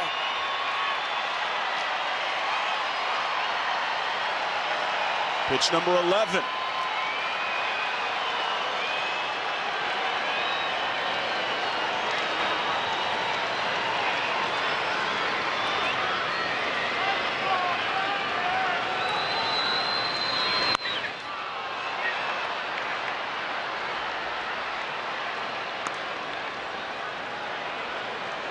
Now, what's it going to take in this battle between Santana and Marsh? And you keep thinking as a hitter, the more pitches you see, eventually you're going to get a pitch to do some damage. The percentages always go that way.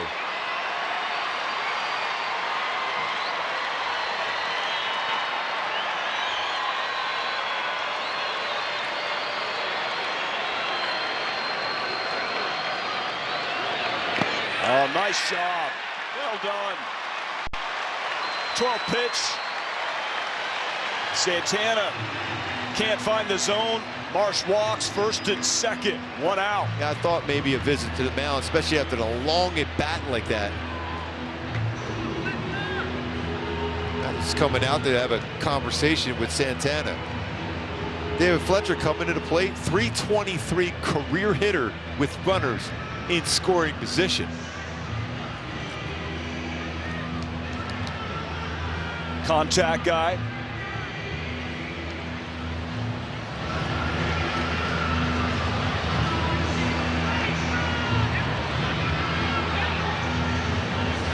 Also need to possibly give your pitcher a bit of a breather after that long battle.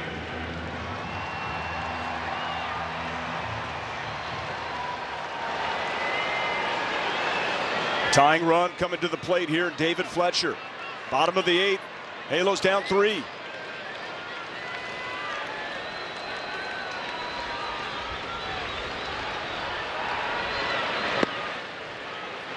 Didn't miss by much, but it's a ball. So often we say for Fletch, when he can get on a roll, he did it earlier in the series, a base hit or line drive to left field, turn on a pitch. He could run forever if he does that. Out towards left field. Oh, that's a nice piece of hitting. Stassi's rounding third. He's going to score. Marsh is trying to score. He's going to make it. That's a 2-run double for David Fletcher. It's 7-6.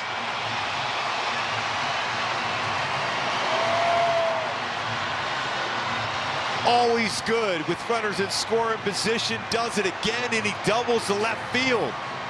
Fletch lives and does indeed turn on the ball. Catches it out in front. Fletch getting the job done.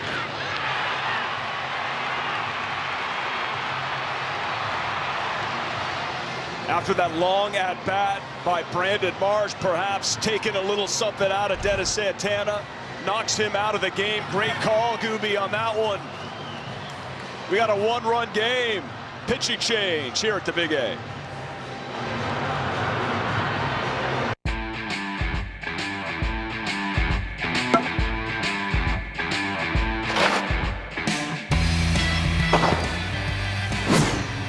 It's time for MLB Pitch Hit and Run, the official youth skills competition of Major League Baseball. Give the kids in your community a chance to compete in the 2022 Pitch Hit and Run Finals by hosting a local competition. Sign up for free at pitchhitrun.com. If you think they're excited, you ain't heard nothing yet. Be quiet, win ball games, then I'll shut up and roll shut up. High Heat with Christopher Russo, only on MLB Network.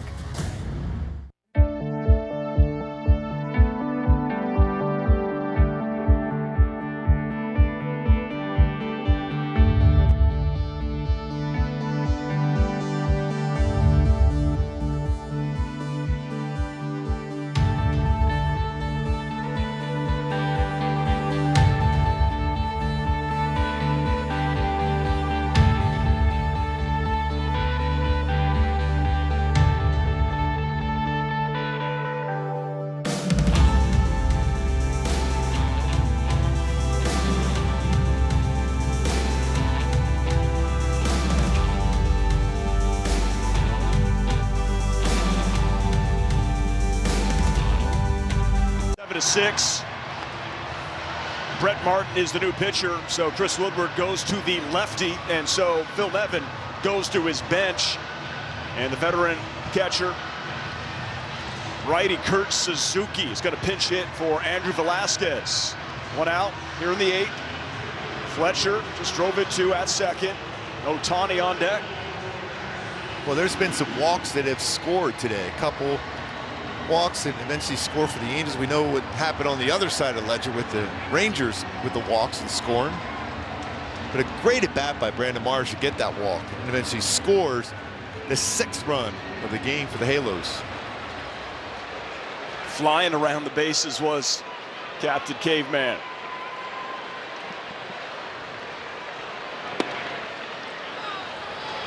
First pitch by Brett Martin in there for a strike. He's 91-95 with his fastball. A little tail in action to it. Curveball, slider.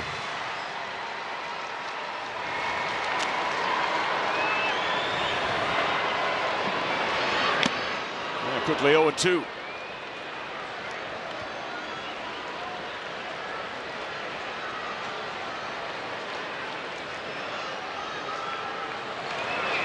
In his 4th season, all in Texas. 27 years old. From Morristown, Tennessee.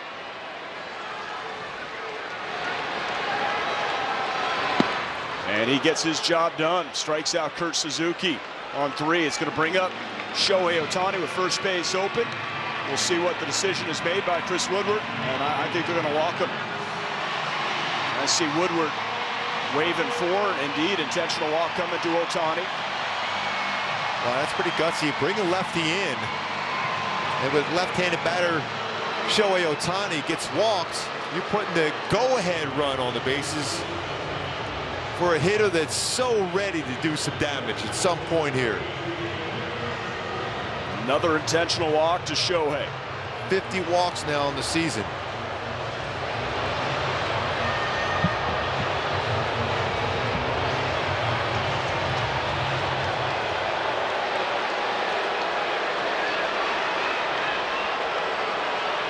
Had a lefty-lefty matchup. Instead, goes to Taylor Ward.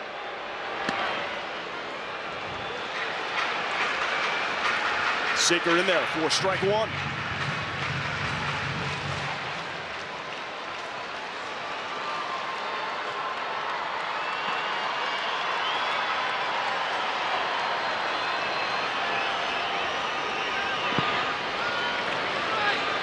The key is to have that protection behind you. Have Taylor Ward come through with a hit here. Then you're going to get some more pitches for Shohei to see. Early in the season, there was no one hotter than Taylor Ward swinging the bat. So you need to get that back so Shohei gets more opportunities to swing the bat in those spots.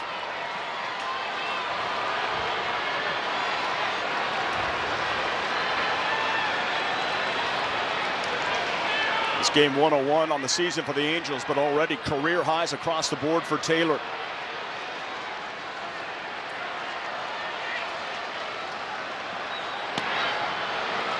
Ooh, that was close. Call the ball. 2-1.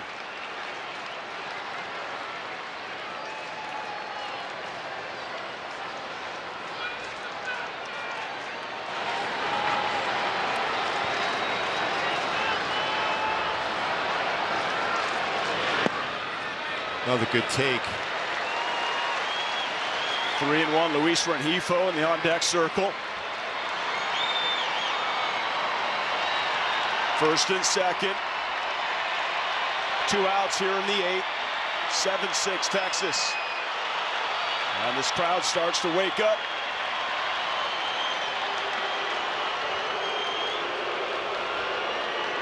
And rain some boos down on Brett Martin.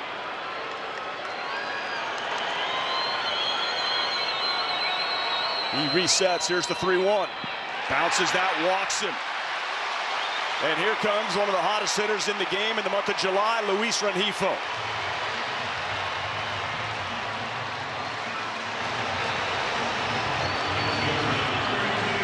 The numbers say this is the guy you want up here, the way the way he's been swinging the bat here for a long period of time.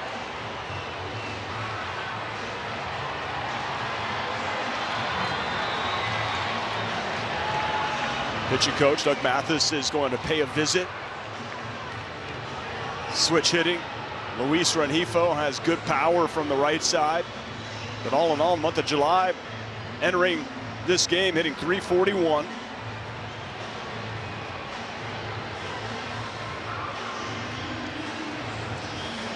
It's a big moment.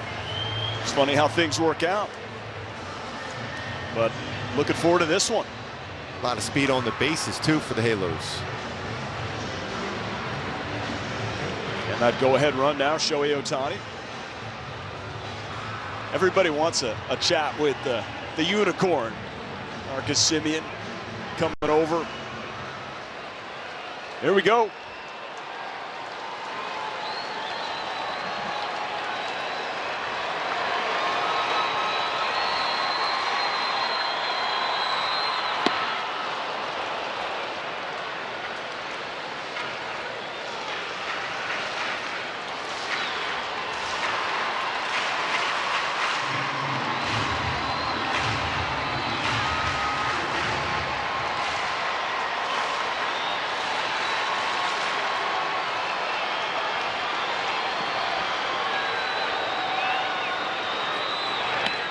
Oh, that gets away. Tied up. David Fletcher comes in to score on the wild pitch.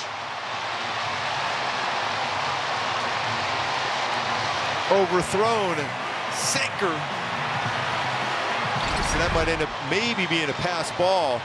A lot of times when you have your leg, that one leg, you're seeing a lot of catchers do that right now. It's tough to react on a pitch away like that. Off the glove. And tying run.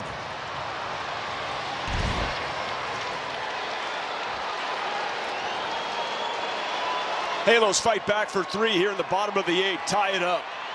A chance for more for Louis. Swing and a miss. 1-2.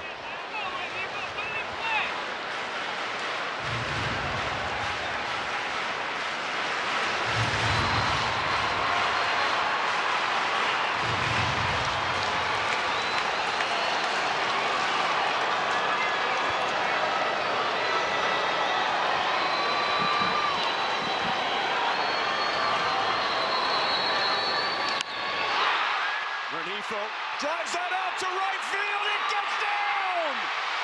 2 runs come in. Angels take the lead. Stay hot, Red Hefo.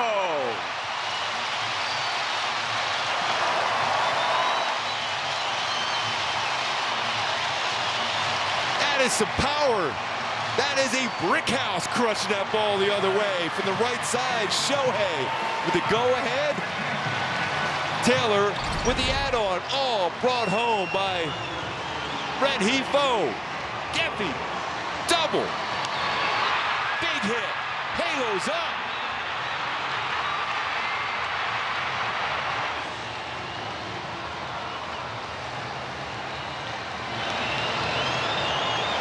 Nine-7 Angels.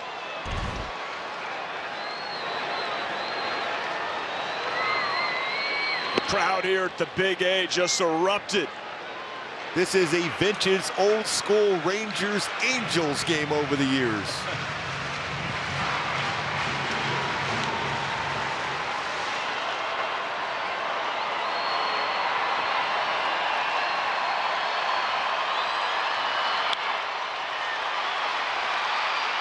Well, the damage done for the Halos. Walsh grounds out, but Red Hefo, clutch. David Fletcher, that double. Then he scores on the wild pitch to tie it up. Gooby setting up Luis Rengifo, who is coming into his own as an Angel. Yeah, he really is. That's some good power going the other way. Clutch hit. You're loving the way he's playing the game. 9-7 Halos. Evan Longoria, a guy last year who was one of the catalysts to a surprising Giants team. Meet Evan Longoria. He's watching MLB Network. Dude, Longo's hitting with big-time power. Still that because that's what baseball fans do. Here we go, Longo, 2022. Today, I consider myself the luckiest man on the face of the earth. Jackie Robinson searching home run into the left field stands. Here comes Roger Maris. There's a new home run champion of all time. I don't believe what I just saw. Cal Ripken Jr. has reached the unreachable star. feet and in unison. This one has a chance. Home run! Mike Piazza! The Boston Red Sox are world champions. Welcome to the first night of MLB Network. Number 600 for Jim Thome. That ball is gone. 106. That would be a new record. It is caught. Oh, what a catch by Mike Trout. The Cubs have finally won it all. The Atlanta Braves are world champions.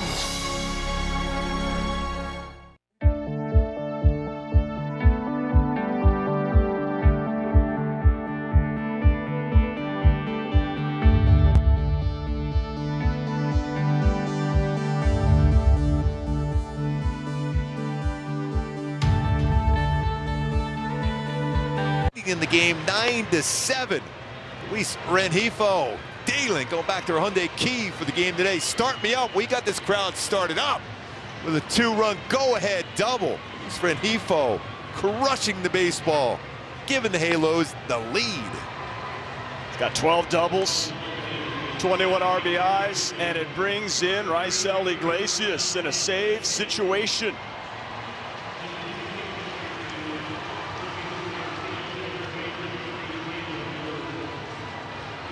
Chance for the Angels to steal this one from the Texas Rangers.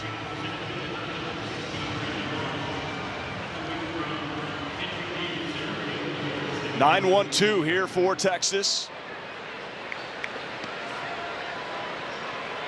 Maybreeze Valoria is going to lead off.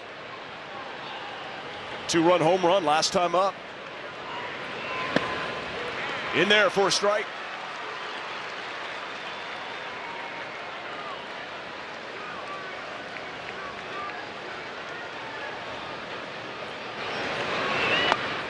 Strike two. Good change up.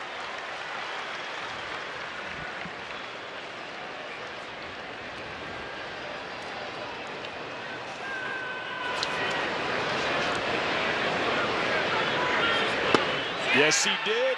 Like no, he didn't. Oh. Saved. Carlos Torres down there. So that was No really swing. close. See if he ended up going on that one. I almost thought I heard a foul tip. Yeah, he went. I'm not sure what he saw down there. You see it from up here. 2-2. How about that time? Good old-fashioned K. One down. That's that split finger changeup for Iggy.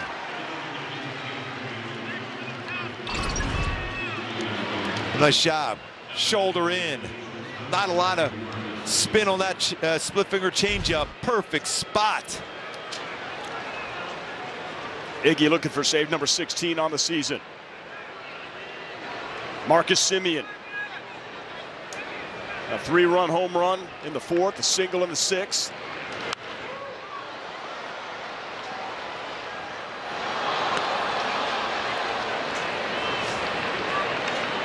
Iglesias coming in, just pounding the strike zone.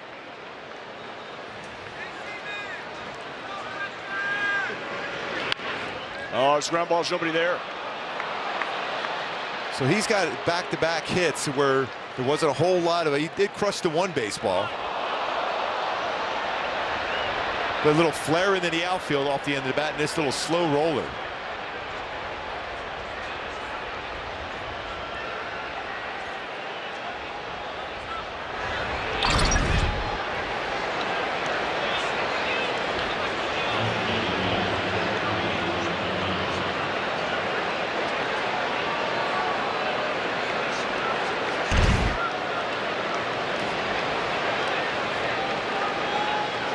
So that's Dylan Thomas, who is now in the game in right field.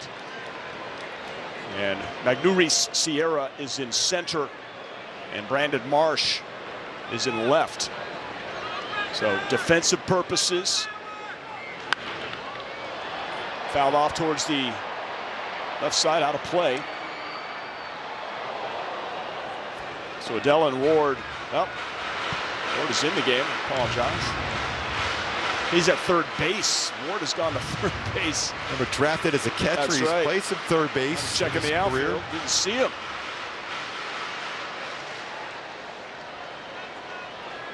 Well, Nevin's thinking with Raisel Iglesias on the mound, there's a good chance for some strikeouts.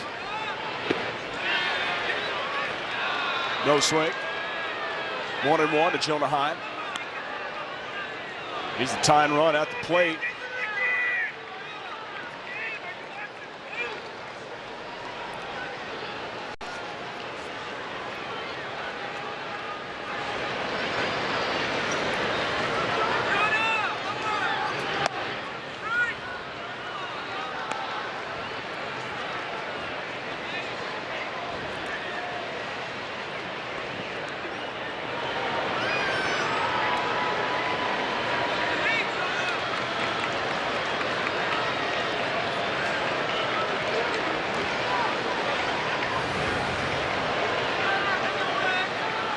One on, one out. Angels do have that shift onto the right side. Renifo and Fletcher. Taylor Ward all alone on the left.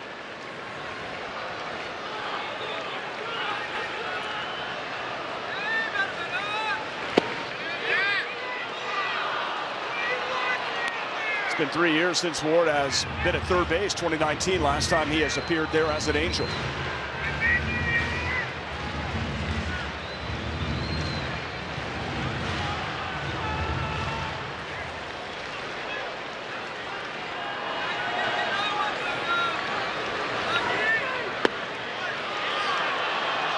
Jonah Heim draws a walk, so first and second, tying run now at first.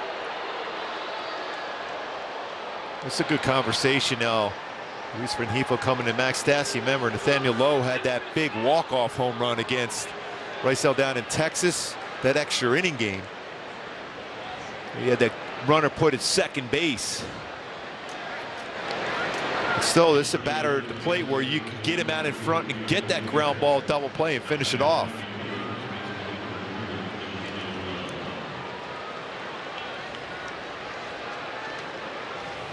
Leody Taveras is going to pinch run Jonah Heim. He represents the tying run, so speed comes in.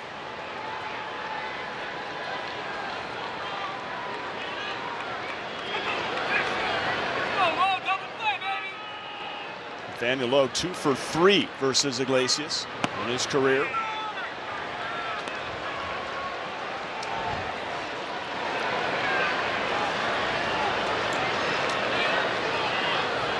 Nobody said it was going to be easy.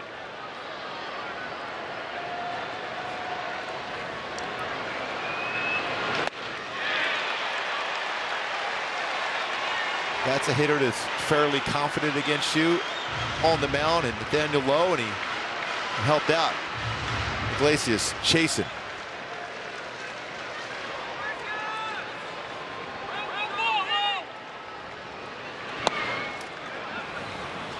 That one misses, 2-1. And perhaps just one pitch from getting that double play ball.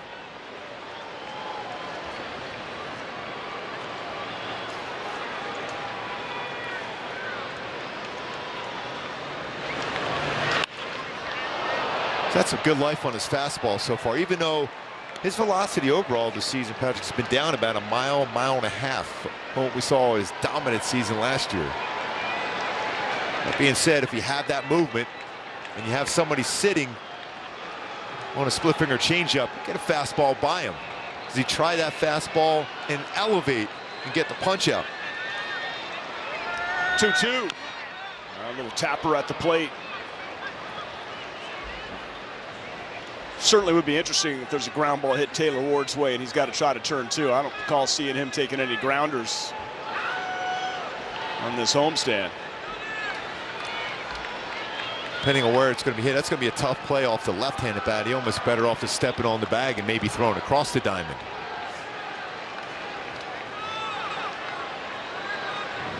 Excellent call. Downstairs, full count.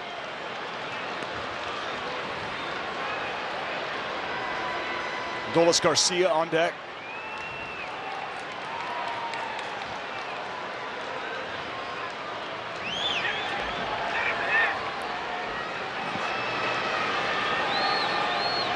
3-2. Ground ball. Fletcher comes in. Only play is at first. Runners advance second and third. 2 outs. A smart play by Fletch. You have to get the out. As much as you love, at the very least, get the lead runner at second, you got to take that out. First base open now. Power hitting Garcia at the plate. Cole Calhoun on deck. Thoughts on options and approach here to Garcia? I think you're going righty on righty here. Take your shot.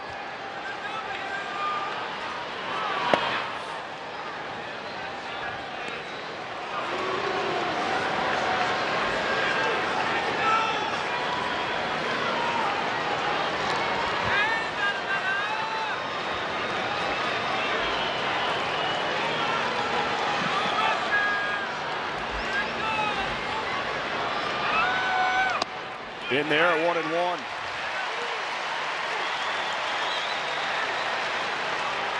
Second and third for the Texas Rangers. Simeon and Taveras.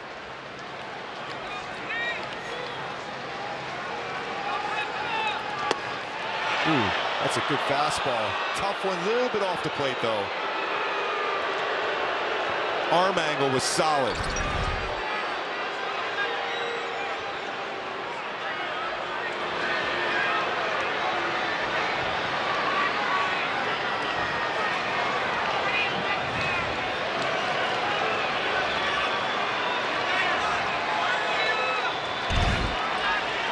Cuba versus Cuba here.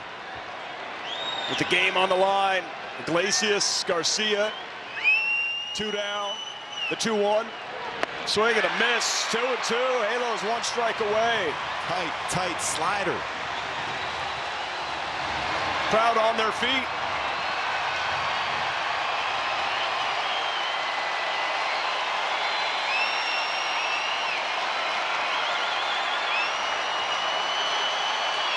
The 2-2. Oh, nice save. There it is. Stassi keeps it right there. Yeah, he was in swing mode, Garcia, but just too far away from the plate to get a chase. And that is a real big play there, too.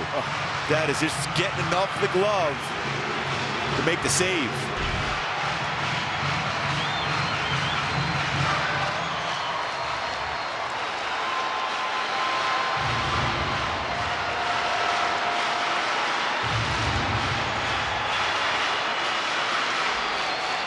Build up the tension here at the Big A. 33,000 on their feet. 3-2 popped up back our way.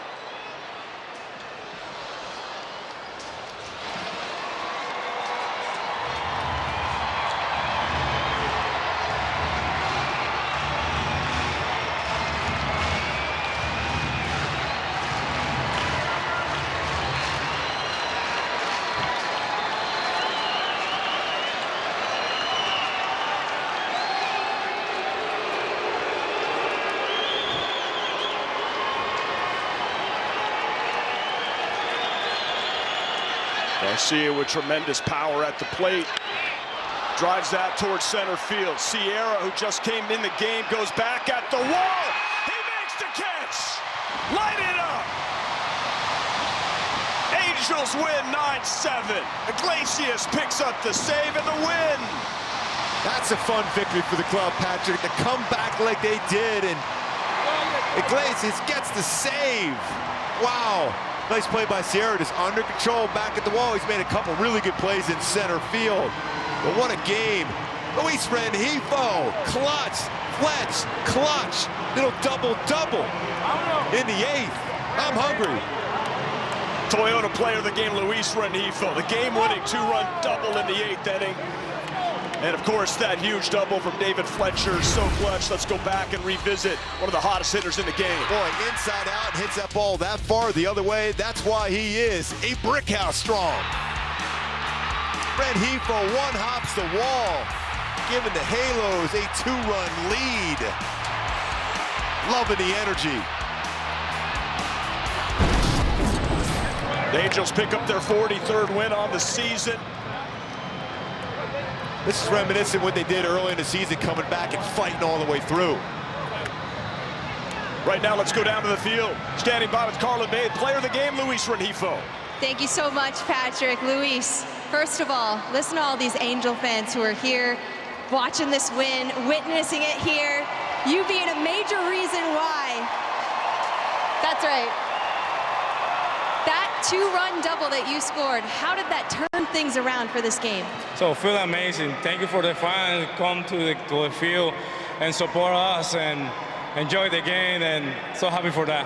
You guys had quite the offensive explosion there in the 8th. 5 runs, giving you the lead in this win over the Rangers. How does that feel, and what does that do for the confidence of your team? So it's feel great. You know, it's more like being the play every single time and push and help the team to win. That's the most important right now. You've been on fire with the way you've been hitting. Coming into this game, had hits in 21 out of your last 23 games. What have you been doing that's making it so easy for you at the plate as of late? So keep working, and enjoy the game. He makes it sound simple, everybody. Keep working and enjoy the game. Thank you for doing this, Luis. Congrats on the win. Thank you. Patrick, back upstairs. All right, Carl, great win. Cool. Great that win. is so cool. I'll tell you what, Abatuki getting his first victory as a Halo on the mound, too. But Rengifo, the story.